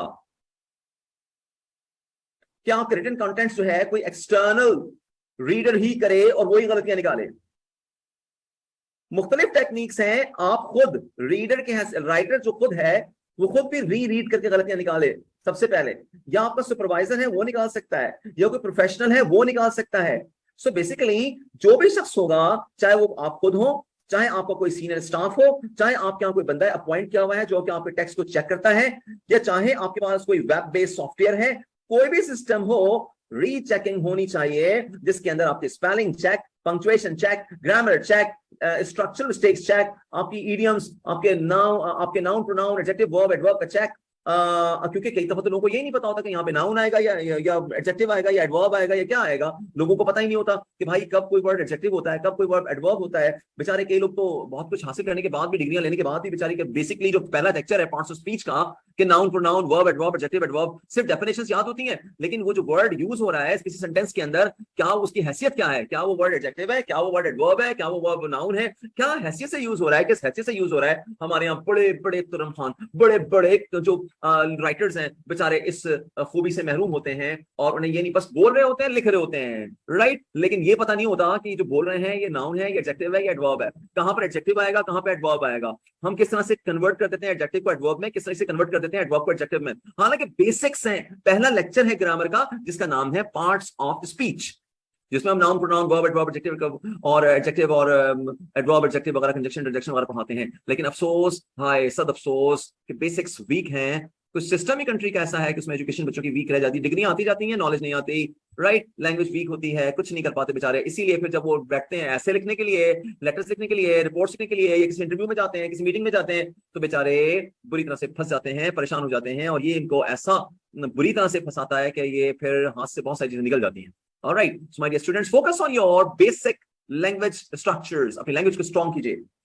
okay, so my dear students, revision के दौरान हम अपनी स्पेलिंग, अपनी ग्रामर, अपनी पंक्चुएशन, अपनी लैंग्वेज, स्ट्रक्चरल मिस्टेक्स, ये सब चीजें हम देख रहे होते हैं, वो सब चीजें हम देखते हैं। इसको चेक करने के 4 डिफरेंट मेथड्स हैं। इन चीजों को चेक करने के 4 डिफरेंट मेथड्स हैं। किन को? ये जो मिस्टेक्स करते हैं आप, उन मिस्टेक्स को रिव्यू करना, अपने लेटर्स को रिव्यू करना, अपने लेटर्स, रिपोर्ट्स, मेमोस, ईमेल्स को रिव्यू करना, चेक करना, नजरसानी करना। इसके 4 डिफरेंट मेथड्स हैं, 4 टेक्निक्स हैं। आइए देखते हैं कौन कौन सी है। Number 1, self review. Self review का मतलब है खुद ही लिखा, खुद ही चेक कर लिया और सारी मिस्टेक्स दूर कर दी। राइट? अगर आप अपने आप को समझते हैं, if you feel yourself that you are capable enough, right, and you are competent enough to review your own mistakes, your own written text, तो फिर आप खुद कर लीजिए सेल्फ रिव्यू। आप खुद कर लेंगे, उससे कोई गलती से मिस्टेक तो नहीं हो गई। नंबर 2, आप अपने अंदर कोई खामी महसूस करते हैं कि यार नहीं, मेरे पास तो बहुत सारे मिस्टेक्स हैं, मेरा लेवल नहीं है ये, तो आप क्या कर सकते हैं कि सेकंड लेवल ये है कि आपका बॉस या आपका सुपरवाइजर आपके लेटर्स को चेक कर ले, आपकी रिपोर्ट्स को चेक कर ले, और वो जैसे होता भी है कई दफा कि जब सीनियर्स के पास आपके लेटर्स या रिपोर्ट्स या मेमोज या फाइल्स वगैरह या पर्सनल फाइल्स वगैरह जाती हैं कमेंट्स वगैरह के लिए, तो आपका सुपरवाइजर आपकी लैंग्वेज को रीड कर रहा होता है कि गलती से कोई मिस्टेक तो नहीं हो गई है। राइट? तो आपके बॉसेस या सुपरवाइजर चेक कर रहे होते हैं। राइट? तो सेकंड प्रोसीजर क्या हुआ? सुपरवाइजर चेक कर ले। The third one is professional.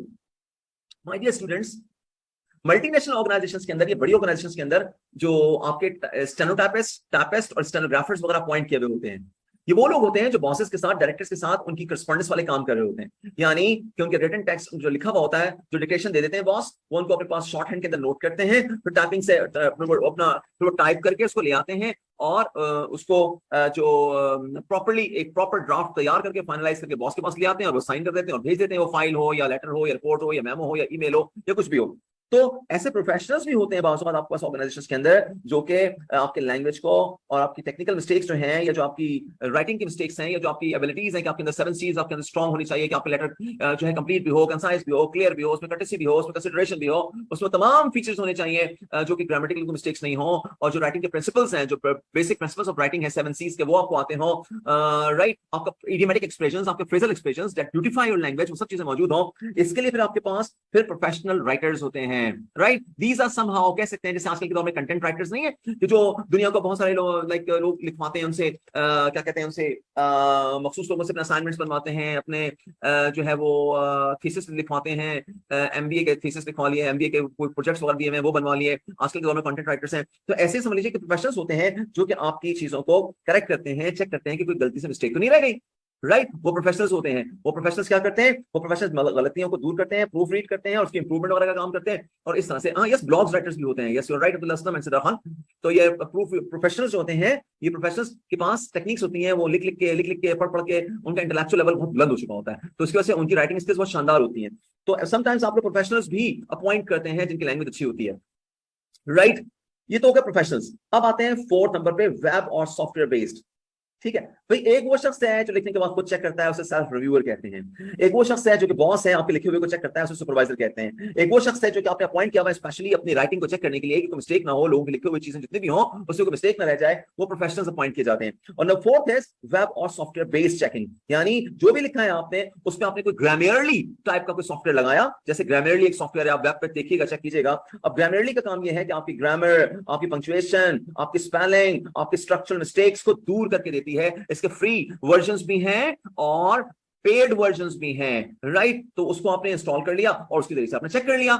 ठीक है ना सिद्रा खान? तो ये इससे क्या हुआ, अब ये 4th ऑप्शन है कि आप अपने लिखे हुए को कैसे कैसे रिव्यू कर सकते हैं। तो इसका मतलब ये हुआ कि हमने ये चारों टेक्निक्स पढ़ ली कि रिव्यूअर्स की there are 4 different methods. Number 1 is self review, the person who himself reviewing is called self review. Number 2 is the supervisor, supervisor is the boss जो कि अपने सबऑर्डिनेट के लिखे हुए को चेक करता है, उसकी गलतियां दूर करता है। Number 3 is professional, professional basically is a person who is a technical और लैंग्वेज का वो एक्सपर्ट है और टेक्निकली स्ट्रांग है कि उसको जार्गन्स जो होती हैं किसी फील्ड की उसको यूज कर सकता है, वो उसको समझ सकता है। इसके अलावा कोई भी किसी किस्म की एक वेल रिटन कम्युनिकेशन के अंदर जो जो चीजें रिक्वायर्ड होती हैं वो सब चीजों का ख्याल उसको उसकी नॉलेज होती है, उसका एक्सपीरियंस होता है। तो वो जैसे कंटेंट राइटर्स होते हैं, तो ये प्रोफेशनल फिर उस लेटर के अंदर से मिस्टेक दूर करेगा और उसको इंप्रूव करके दे देगा बॉस को। राइट? जैसे कि लंबी लंबी बुक्स आप लिखते हैं, बड़ी बड़ी बुक्स लिखते हैं, जैसे हमने ये PRC1 में, अल्हम्दुलिल्लाह जब ये बुक लिखी थी तो इस PRC1 की बुक को रिव्यू किया गया, इसको चेक किया गया। तो भाई चेक करने वाले जो रिव्यू वाले लोग हैं वो कुछ एक्सपर्ट्स होंगे ना, प्रोफेशनल होंगे ना, जो पूरी किताब को चेक कर रहे होंगे कि इसमें कोई मिस्टेक तो नहीं रह गई है गलती से। तो फिर ये सारा काम पे प्रोफेशनल्स कर रहे होते हैं। बुक्स की रीडिंग है, बुक्स को रिव्यू करना है,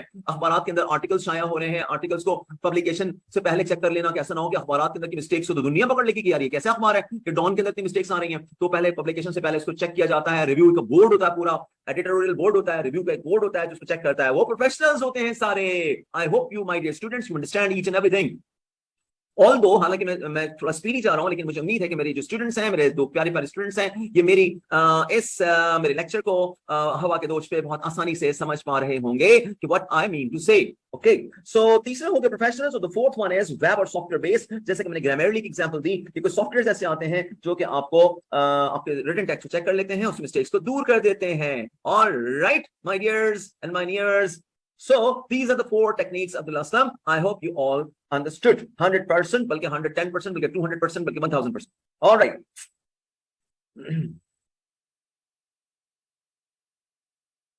अच्छा, my dear students, yes, 1000%, right? Thank you. अच्छा जी, my dear students, जब भी हम whenever we review the text, whenever we go through the text, whenever we reread the text, जब भी हम नजरसानी करते हैं, रिव्यू करते हैं रिटन टेक्स्ट पे, हमेशा याद रखिएगा मुलवरा कि आपको अपने रिटन टेक्स्ट को रीडर के पर्सपेक्टिव से चेक करना है, अपनी पर्सपेक्टिव से नहीं कि आप रिव्यू कर रहे हैं और उसको इतना मुश्किल कर दें, इतना मुश्किल कर दें, इतना हाई स्टैंडर्ड पे ले जाएं कि जो आपको तो समझ में आए, लेकिन जिसके लिए लिखा जा रहा है वो लेटर, जिसके लिए लिखी जा रही है वो रिपोर्ट, जिसके लिए लिखा जा रहा है वो टेक्स्ट या बुक, उसके लिए अजाब हो जाए। तो माय डियर स्टूडेंट्स, जब भी आप रिव्यू करते हैं टेक्स्ट को, तो हमेशा याद रखिए रिव्यू जो होता है वो with the perspective of the reader होता है, जिसके लिए वो बुक लिखी जा रही है, जिसके लिए वो लेटर लिखा जा रहा है, जिसके लिए वो रिपोर्ट लिखी जा रही है, उसकी समझ में आना चाहिए, इस पर्सपेक्टिव में लिखना चाहिए। ऑलराइट, ऐसा नहीं है कि आप कहें जी मैं तो हार्वर्ड से पढ़ा हुआ हूं, मैं तो ऑक्सफोर्ड से पढ़ा हुआ हूं, मेरा स्टैंडर्ड बड़ा हाई है, मैं ये जो बुक लिखूं ना वो ऐसे लिखूं कि बस बड़े टॉप क्लास लोगों को समझ में आए, बाकी किसी को नहीं।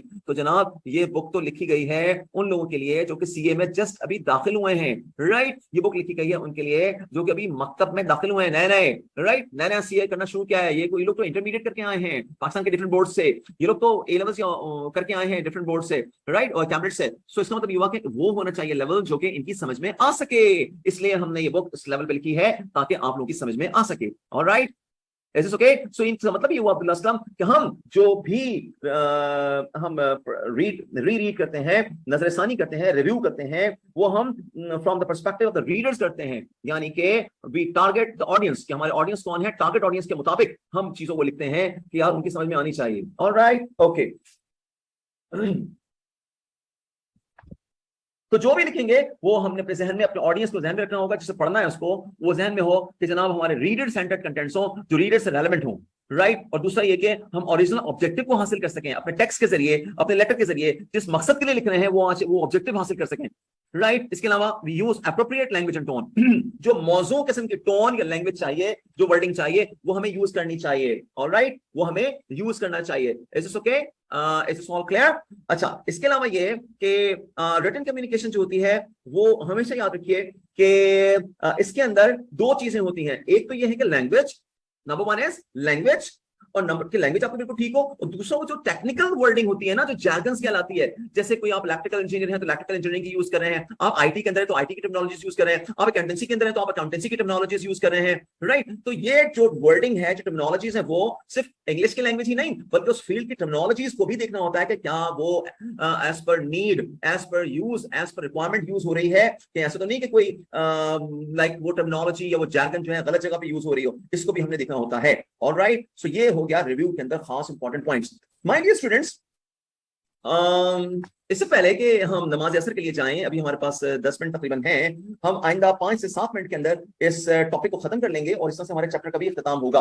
तो इसलिए आप सबसे रिक्वेस्ट ये है कि 5 to 7 मिनट्स के लिए हम इसको पढ़ेंगे और इस टॉपिक को हम एंड करेंगे ताकि हमारा चैप्टर एंड अप हो जाए और हमें सुकून हो जाए कि हाँ, इतना लेंदी 3 चैप्टर्स का मजमुआ, 1 चैप्टर जो बना, इसको हमने कवर कर लिया है। राइट, और हमारे सर पे कोई चीज बाकी नहीं रहेगी चैप्टर नंबर 1 की। ऑलराइट, और फिर हम नेक्स्ट क्लास के अंदर जब आएंगे तो चैप्टर 1 के सारे एमसीक्यूज की तैयारी करके आएंगे। ऑलराइट, सो चैप्टर नंबर 1 का जो लास्ट टॉपिक हम करने जा रहे हैं, that is compelling opening and closing. कि जब भी आपकी ओपनिंग और क्लोजिंग होती है वो बड़ी कंपेलिंग हो, असरअंदाज हो, यानी असर देने वाली हो, यानी ऐसी हो जो कि जिसका एक असर हो। हमेशा याद रखिए जब भी आप राइटिंग करते हैं, आपका जो पहला पैराग्राफ है बिगिनिंग यानी ओपनिंग, और जो आपका आखिरी पैराग्राफ है यानी क्लोजिंग यानी एंडिंग ऑफ द पैराग्राफ, ये बड़े क्रूशियल पॉइंट्स होते हैं, ये बड़े क्रूशियल पॉइंट्स होते हैं। होते हैं, ये वो पॉइंट्स होते हैं जहां पे के बिगिनिंग, ये आप यूं अंदाजा लगाइए कि जैसे आप कोई अखबार पढ़ते हैं, अखबार के अंदर कोई खबर आपको पैराग्राफ के शुरू में समझ में आ गई या हेडिंग वेडिंग में समझ में आ गई, आपको कंपेल कर लिया, अट्रैक्ट कर लिया, तो आप पढ़ते चले जाते हैं. Like that news has grabbed the readers attention. Very right Sidra Khan. So what happened basically, that has grabbed the readers attention. Basically उसकी सारी अटेंशन ग्रैब कर ली है, उसको कंपेल कर लिया है अपनी ओपनिंग से. इसी तरह से जब क्लोज करते हैं अपने मैसेज को, तो क्लोजिंग एक ऐसी जगह होती है जहां पर रीडर अपना माइंड मेकअप कर रहा होता है कि जनाब कि पूरी खबर जो है समझ में आई या नहीं आई, या उसके ओवरऑल कंक्लूजन क्या है, वो उस क्लोजिंग के नजर आ रहा होता है. इसलिए ये दो जगह, चाहे आप कोई चीज लिख रहे हो, राइटिंग कर रहे हो, चाहे आप कोई प्रेजेंटेशन दे रहे हो, लाइक ऑरल प्रेजेंटेशन दे रहे हो, पीपीटी के साथ या पीपीटी के बगैर, कोई इंटरव्यू में हो, कोई मीटिंग सेशन के अंदर हो, कोई आप प्रेजेंटेशन दे रहे हो, कोई आप राइटिंग कर रहे हो, किसी भी जगह पे your opening statement and your closing statement are the crucial places, very important places, जो आपके माइंड को ग्रैब करता है आपके ऑडियंस के. राइट. और इसीलिए तो कहा गया है कि first impression is the last impression. Very right Abdullah Aslam, बिल्कुल सही कहा गया है कि first impression is the last impression. और ये आपकी राइटिंग के बिगिनिंग का जो पैराग्राफ है, ये आपका फर्स्ट इंप्रेशन कायम कर रहा होता है, और जो आपका लास्ट पैराग्राफ है, वो लास्ट इंप्रेशन आपका पैदा कर रहा होता है. Is this okay? Okay. So my dear students, हमें किन चीजों का ख्याल रखना चाहिए बिगिनिंग एंड क्लोजिंग के अंदर? देखें, आपको अटेंशन टुवर्ड्स ये जो आपके जो ऑडियंस है, उसकी अटेंशन को बेसिकली ग्रैब करना है. आपको अपना डिजायर्ड एक्शन, यानी आपने जो अपना मेन मकसद है पहुंचाना, ऑब्जेक्टिव पहुंचाना है, और उसके जरिए से आप जो डिजायर्ड एक्शन करवाना चाहते हैं वो पहुंचाना है आपने. सो बेसिकली आप ओपनिंग के जरिए, एक अच्छी ओपनिंग जो होती है वो मेन आइडिया से स्टार्ट होती है, जिसके अंदर हम मोटिवेट करते हैं किसी को एक्शन ओरिएंटेड स्टेप्स की जानिब. राइट. एक कंपेलिंग ओपनिंग जो होती है वो फोकस करती है इस चीज के ऊपर कि आप जिस चीज को, जिस पॉइंट ऑफ व्यू को अपने ऑडियंस तक लेके जा रहे हैं, उसको प्रॉपर्ली समझा सकें, उसको मोटिवेट कर सकें, कन्विंस कर सकें. क्योंकि जब वो ओपनिंग में ही अगर वो चीज समझ में आ गई, कन्विंस हो गई, तो वो ही act upon according to your advice, as per your advice. देखिए, उसकी समझ में नहीं आई, वो कंपेल नहीं हुआ, उसकी समझ में नहीं आई, कन्विंस नहीं हुआ, तो हो सकता है कि वो पूरा आपके एक्शन पे अमल करना तो दूर की बात है, उसको पूरा लेटर को पढ़ेगा भी नहीं, पूरे चैप्टर को पढ़ेगा भी नहीं. ये इसी तरह से है कि दो चार लाइनें पढ़ी, समझ में नहीं आया, वो पैराग्राफ या वो आर्टिकल या book, and you have keep that page aside, और आपने उठाया उस पेज को या उस बुक को एक तरफ रख दिया. क्यों? आपने फेंक दिया एक तरफ, यार ये समझ में नहीं आ रही है, छोड़ो, बेकार है. क्यों? कि उस पैराग्राफ ने आपको अपनी जानिब जो है अट्रैक्ट नहीं कर सका. So my dear students, opening of the paragraph basically जो है वो एक इंपॉर्टेंट प्लेस है. Similarly closing of the paragraph is important place, जिसके जरिए से आप अपने कस्टमर्स को कन्विंस करते हैं बिगिनिंग के अंदर, और एंडिंग के अंदर आप बेसिकली माइंड मेकअप करते हैं या समअप करते हैं अपने आइडियाज को, जो काम करवाना चाहते हैं उसे, जो उसके लिए फाइनली उसको मोटिवेट कर रहे होते हैं. राइट. सो ओपनिंग के अंदर और क्लोजिंग के अंदर there should not be any ambiguity. किसी किस्म की एम्बिग्विटी नहीं होनी चाहिए, किसी चीज की ऐसा ना हो कि जो चीज क्लियर ना हो रही हो. Things should be clear in the beginning and at the ending, and there should not be any question left. कोई भी क्वेश्चन एंडिंग के बाद बाकी नहीं बचना चाहिए कि जनाब कोई क्वेश्चन पूछा था उसका आंसर नहीं दिया, या कुछ चीज ऐसी है जो पढ़ने के बावजूद रह गई है, उसको हम सॉल्व नहीं कर सके. सो माय डियर स्टूडेंट, जब भी आप मैसेज ड्राफ्ट करते हैं तो अपनी ओपनिंग और क्लोजिंग को एडिटिंग के फेज से गुजरते हुए इस चीज का ख्याल रखना होता है कि वो इंपैक्टफुल हो, वो असरअंदाज हो, यानी चीजें समझ में आ सकें. Beginning and closing are the so important places.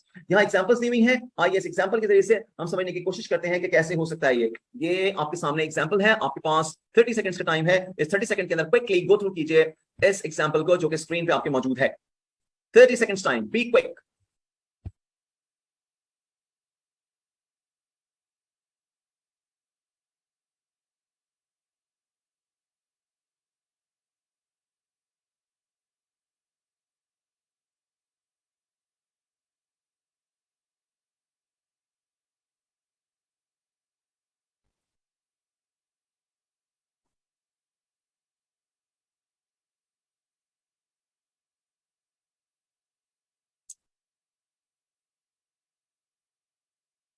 All right, I hope you have done.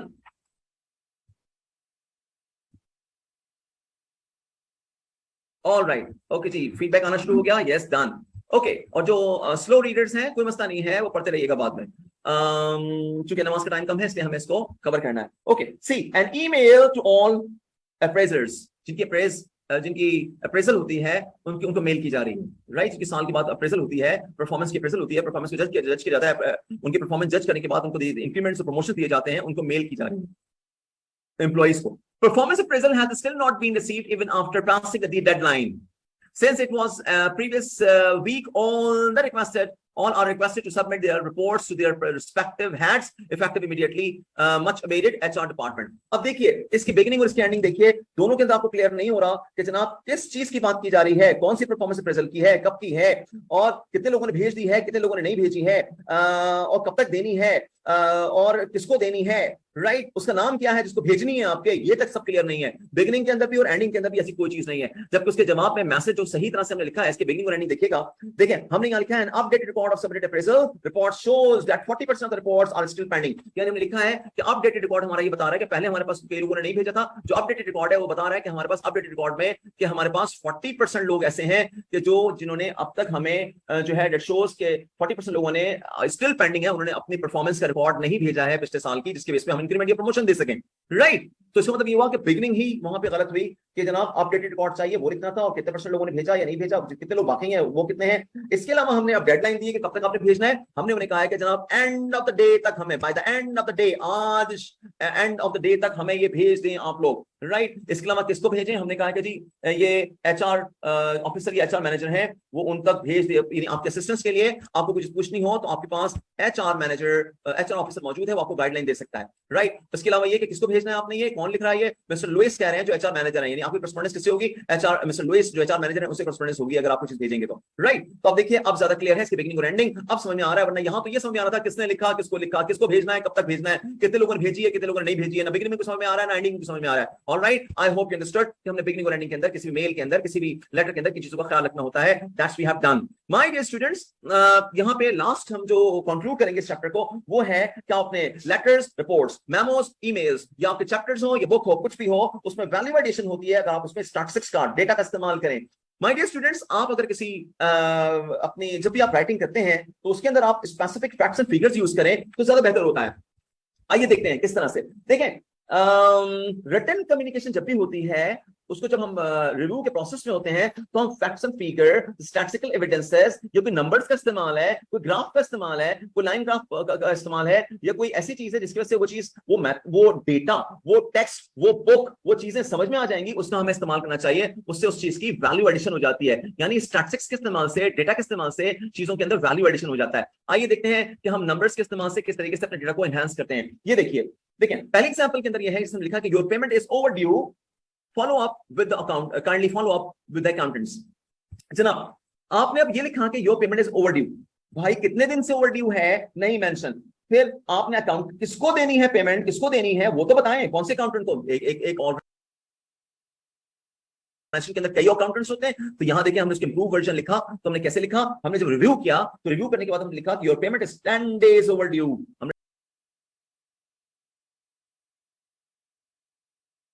10 days दिया ताकि पता चल सके ना कि कई दफा ऐसा होता है कि जी एक हफ्ते के बाद इतने पैसे होंगे, 10 दिन के बाद इतने पैसे हो जाएंगे, 2 हफ्तों के बाद इतना ओवरड्यू हो जाएगा तो इतने पैसे हो जाएंगे, फाइन बढ़ता जाएगा। तो आपने 10 डेज का टाइम दे दिया। इसके बाद दूसरा ये कि हमने किसको देना है, किसको बताना है, फॉलो अप किसके जरिए करना है, मिस्टर कबीर साहब को करना है फॉलो अप, राइट। अब देखिए अब हमने इसमें स्टैटिस्टिक्स का इस्तेमाल किया, फैक्ट्स एंड फिगर्स का इस्तेमाल किया, 10 डेज का इस्तेमाल किया, किसको देनी है रिपोर्ट, कबीर साहब को, वो इस्तेमाल किया, राइट। सेकंड एग्जांपल देखिए, the survey suggest that employees are satisfied with the HR process. अब इसमें कोई समझ में नहीं आ रहा कि जनाब कौन सा सर्वे, कौन से साल का सर्वे और कितने % लोग सेटिस्फाई हैं, कुछ नहीं पता। लेकिन यहां देखिए आप कि हमने लिखा द सर्वे ऑफ 2019 है, 19 बेसिकली डिफाइंस कि फाइंडिंग्स आपकी बता रही है कि 2019 का जो सर्वे है उसके अंदर 85% ऑफ द एम्प्लॉइज जो हैं वो एचआर प्रैक्टिसेस से सेटिस्फाइड हैं, right? So my dear student, this is what, by this way, like you have put it here, the statistics, आपने यहाँ नंबर्स यूज किए हैं, 2019 में स्टैटिस्टिक्स यूज किए हैं, आपने नंबर्स यूज किए हैं, स्टैटिस्टिक्स यूज किए हैं, डेटा यूज किया है। इसके जरिए से क्या हुआ कि आपकी चीजें ज्यादा क्लियर हो गई हैं। तो जब आप रिव्यू करते हैं तो रिव्यू के प्रोसेस के दौरान इन सब चीजों को देखा जाता है। ऑलराइट, सो जब भी आप किसी चीज को राइट करते हैं तो रिव्यू के दौरान इन चीजों को बहुत ज्यादा जरूरी होता है देखना। एक चेकलिस्ट है आपके सामने इस वक्त, ये चेकलिस्ट आपको बता रही है कि आप किस तरीके से चीजों को देखते हैं। As you finish the writing process, जब आप राइटिंग प्रोसेस कंप्लीट कर लेते हैं तो पूरे एंटायर कंटेंट्स को आप एक रिव्यू करते हैं, एडिटिंग करते हैं। एडिट का मतलब यह है कि कोई चीज अगर आपकी ऐड करनी है तो उसमें ऐड कर दें, डिलीट करनी है तो डिलीट कर दें। ये एडिट का फेज कहलाता है। और इसके अंदर के लिए एक चेकलिस्ट आपके पास होती है, चेकलिस्ट के जरिए से आप देखते हैं कि मेरे पास किस चीज की कमी है या कौन सी चीज में बस मतलब कि सही है। आइए चेकलिस्ट देखते हैं। ये लास्ट है हमारे पास आज की क्लास के लिए। देखिए पहली कंसीडरेशन है look at the draft as a whole. पहले आप अपने पूरे ड्राफ्ट को पूरा कंप्लीटली देखिए, यानी उसका लेआउट सही है, यानी कौन सी चीज पहले आनी चाहिए, कौन सी चीज बाद में आनी चाहिए, उसे लेआउट कहते हैं। उसके बाद वेल प्रेजेंटेड हो, जो भी चीजें हो वेल प्रेजेंटेड हो, सीक्वेंस के अंदर हो। नंबर 2, हम देखते हैं कि हमारा टाइटल क्या है, हमारा इंट्रोडक्शन क्या है, हमारी बॉडी क्या है, हमारा कंक्लूजन क्या है, हम उसको देखते हैं। इसके अंदर देखते हैं कि क्या हमारी तमाम चीजें कंसिस्टेंट हैं। कंसिस्टेंट का मतलब है कि क्या पैराग्राफ्स के दौरान, वर्ड्स के दौरान, सेंटेंसेस के दौरान कंसिस्टेंसी है, तसलसल है, रब्त है, ताल्लुक है। ये ऐसा तो नहीं है कि एक पैराग्राफ हम ईसा की बात कर रहे हैं, दूसरे में मूसा की बात कर रहे हैं, कोई तसलसल नहीं है, कोई लिंक नहीं है उस टॉपिक के अंदर, उस चैप्टर के अंदर। तो ये चेक करते हैं हम। उसके बाद हम देखते हैं कि हमने किस पॉइंट्स पे एम्फसाइज करना है। वो जो एम्फसाइज वाले पॉइंट होते हैं, do they emphasize the correct points, कि जिन पॉइंट्स पे हमें एम्फसाइज करना है, जोर देना है, क्या उन्हीं पे किया है या किसी और चीज पे किया है। किसी और चीज पे किया है तो हमारा मतलब कुछ और निकल जाएगा, कहना कुछ और चाह रहे होंगे तो निकल कहीं और जाएंगे। सो आपने एम्फसाइज इस पॉइंट पे करना है, मेन हेडिंग या सब हेडिंग पे उसको लेके चलेंगे। Right, next is text. आपका टेक्स्ट जो है, जो आपकी बॉडी के अंदर टेक्स्ट लिखा हुआ है, वर्डिंग लिखी हुई है, that should be short words. उसके अंदर शॉर्ट वर्ड्स होने चाहिए, शॉर्ट सेंटेंसेस होने चाहिए, शॉर्ट पैराग्राफ्स होने चाहिए, and you should leave out all the unnecessary words. वो तमाम वर्ड्स जो अननेसेसरी हो, वो जिसकी मीनिंगफुल नहीं हो, अननेसेसरी हो, यूजलेस हो, उनको कट कर दीजिए, निकाल दीजिए। इसके बाद डेफिनेट सपोर्टेड बाय फैक्ट्स, यानी फैक्ट्स एंड फिगर्स के जरिए से आप अपने डेटा को सपोर्ट कीजिए। नंबर 3, जैर्गन्स और क्लैशेस को दूर कर दीजिए। और जैर्गन तो आपको पता है कि जैर्गन बेसिकली फील्ड ओरिएंटेड टर्मिनोलॉजीज को कहते हैं। जो किसी भी फील्ड की टर्मिनोलॉजीज होती है वो जैर्गन्स होती हैं। कोशिश कीजिए कि आम आदमी को जैर्गन्स मत यूज करें। आम आदमी को क्या पता क्लोजिंग क्या है, एडजस्टमेंट क्या है, कैश फ्लोज क्या है, इनकम स्टेटमेंट क्या है, बैलेंस शीट क्या है, आम आदमी को तो नहीं पता। ये तो अकाउंटेंट्स को पता है, आप लोगों को पता है। तो जैर्गन्स आम आदमी के लिए मत यूज कीजिए, उसके समझ में नहीं आएगा। नंबर 2, क्लेशेस को अवॉइड कीजिए। क्लेशेस क्या है? जू मानवी अल्फाज, जू मानवी जो चीजें होती हैं, यानी कि आपने अपने लिहाज से सोच के यूज किया कि यार मैं अपने मीनिंग में इस्तेमाल कर रहा हूं, अगले ने किसी और मीनिंग में इस्तेमाल कर लिया, उसको कोई और माने खस कर लिया है। तो जनाब होता यह है कि clashes are the words having several meaning same time, यानी कि कई लोग उसको अपने अपने मीनिंग्स में ले रहे हो। राइट, अपने अपने मीनिंग में ले जाने वाले जो वर्ड्स होते हैं वो क्लैशेस होते हैं, यानी कि एक वर्ड्स के जब बहुत सारे माने हो तो उसे क्लैशेस कहते हैं। तो अवॉइड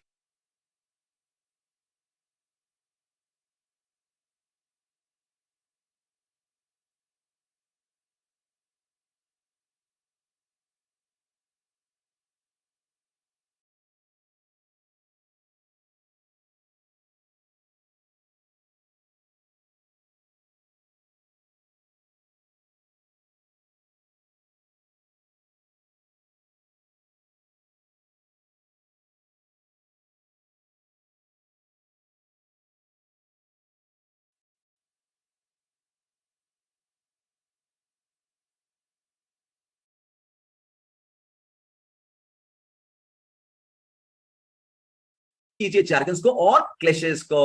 ऑलराइट, ओके।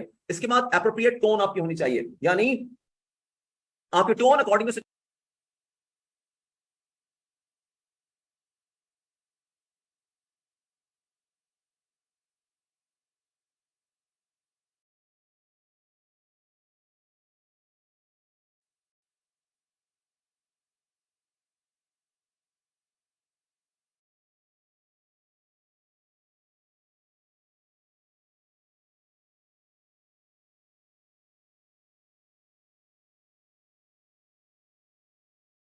सिचुएशन हो। जैसे आप किसी को अगर कह रहे हैं कि जी अपनी पेमेंट आपकी ड्यू है, आप भेज क्यों नहीं रहे, तो उसको it should not B so harsh.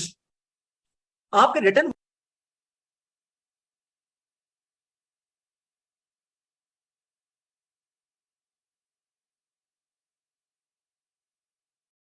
Words आपकी टोन बनाते हैं लेटर्स, रिपोर्ट्स, मेमोस और बुक्स के अंदर और जर्नल्स के अंदर और आपके एसेज के अंदर। जिस तरह से बोलते वक्त आपकी टोन बनती है ना, जिससे मैं इस को I am delivering my lecture, तो मेरे टोन से आपको अंदाजा हो रहा है कि सर कितने इन्वॉल्व हुए हैं लेक्चर के अंदर। इसी तरह से राइटिंग के अंदर आपके टोन आपके वर्ड्स बनाते हैं, सिलेक्शन ऑफ वर्ड्स आपकी टोन बनाती है। यानी if you are writing like soft words, polite words, तो आपकी टोन सॉफ्ट है, पोलाइट है। But if you are using hi-fi like hard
words, tough words, abusive words, or like kind of harsh wording, तो फिर वो आपके harsh tone बनाती है. So you should avoid harsh tone और strict tone, और आपको according to the situation appropriate tone use करनी पड़ती है. और फिर repeat करता हूं कि appropriate tone का मतलब होता है कि आपका लबो लहजा अल्फाज के जरिए से लिखा हुआ जो है वो ऐसा हो कि जो सिचुएशन के मुताबिक हो, उसमें कोई खतरनाक वर्ड यूज ना हो जिससे आपकी टोन हार्श या स्ट्रिक्ट महसूस की जाए. ऑलराइट, इसके बाद चलते हैं last point, that is read the text out allowed. जब भी आप लिख लेंगे किसी टॉपिक को कंप्लीटली, तो उसके बाद आप जब गो थ्रू करेंगे, रिव्यू करेंगे, तो रिव्यू करने के दौरान इन चीजों का भी ख्याल रखेंगे. Number one, does it flow, क्या जो लिखा हुआ है उसमें फ्लो है, कंसिस्टेंसी है. Number two, are any words, phrases, points repeated unnecessarily, कोई वर्ड बार बार रिपीट तो नहीं हो रहा है, कोई सेंटेंस बार बार रिपीट तो नहीं हो रहा है, कोई इडियम बार बार रिपीट तो नहीं हो रहा है. जैसे कई लोगों की आदत होती है ना, जैसे बातचीत के दौरान भी कई लोग ना एक्चुअली एक्चुअली बेसिकली फंडामेंटली इस तरह की बातें कर रहे होते हैं. अब ये क्या है, ये अब बोलते हुए भी अच्छा नहीं लग रहा है. इसी तरह से कई लोगों की आदत होती है लिखते हुए भी वो कुछ मखसूस वर्ड्स का इस्तेमाल बार बार करते हैं कि पढ़ने वाला तंग आ जाता है कि यार ये एक ही वर्ड को बार बार क्यों यूज कर रहा है.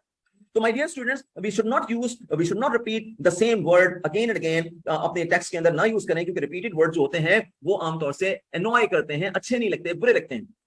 ये तकिया कलाम बन जाता है. सही रोशन, यू आर राइट, फोन का तकिया वर्ड हो जाता है, तकिया कलाम हो जाता है. उस वर्ड को बार बार यूज करते हैं, बोलते हैं, लिखते हैं.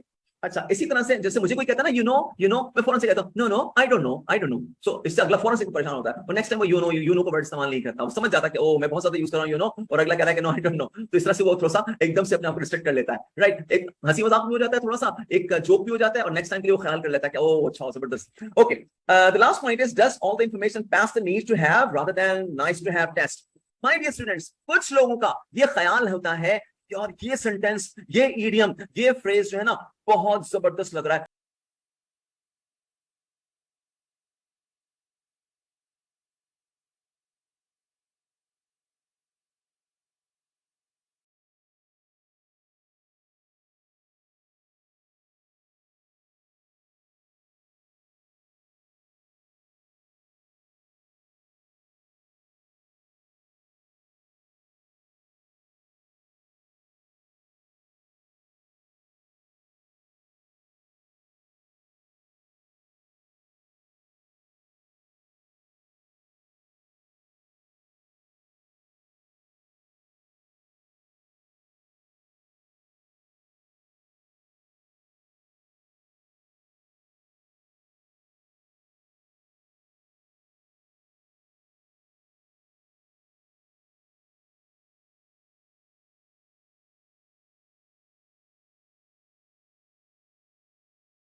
इसको तो मैं यूज करूंगा अपनी राइटिंग के अंदर. मींस नाइस टू हैव वाली, नाइस टू हैव वाली वो लाइक स्टाइल पे चल रहा होता है. जबकि हम ये कहते हैं कि अगर कुछ अच्छी लग रही है तो इसका मतलब थोड़ी है कि बेजा इस्तेमाल किया जाए, हाँ, कि बेजा बेजा हो जाए. बल्कि आप क्या करें, if it is need to have, अगर वो चीज नीड टू है,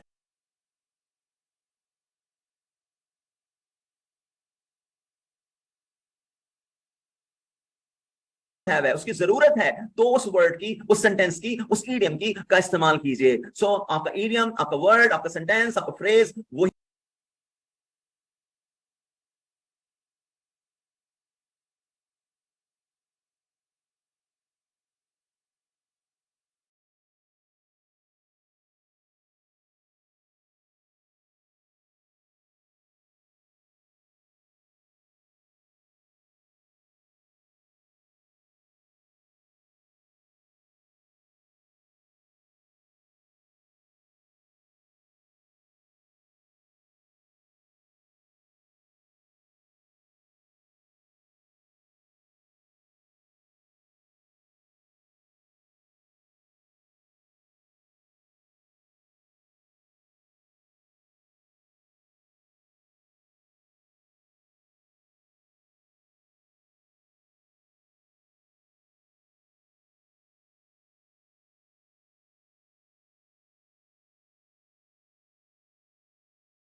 वही यूज होना चाहिए जिसकी रिक्वायरमेंट हो। मींस नीड टू हैव की जो है वो सिस्टम होना चाहिए, नाइस टू हैव का नहीं होना चाहिए कि यार ये अच्छा लग रहा है ये यूज कर लेता हूं, तो ऐसा नहीं है।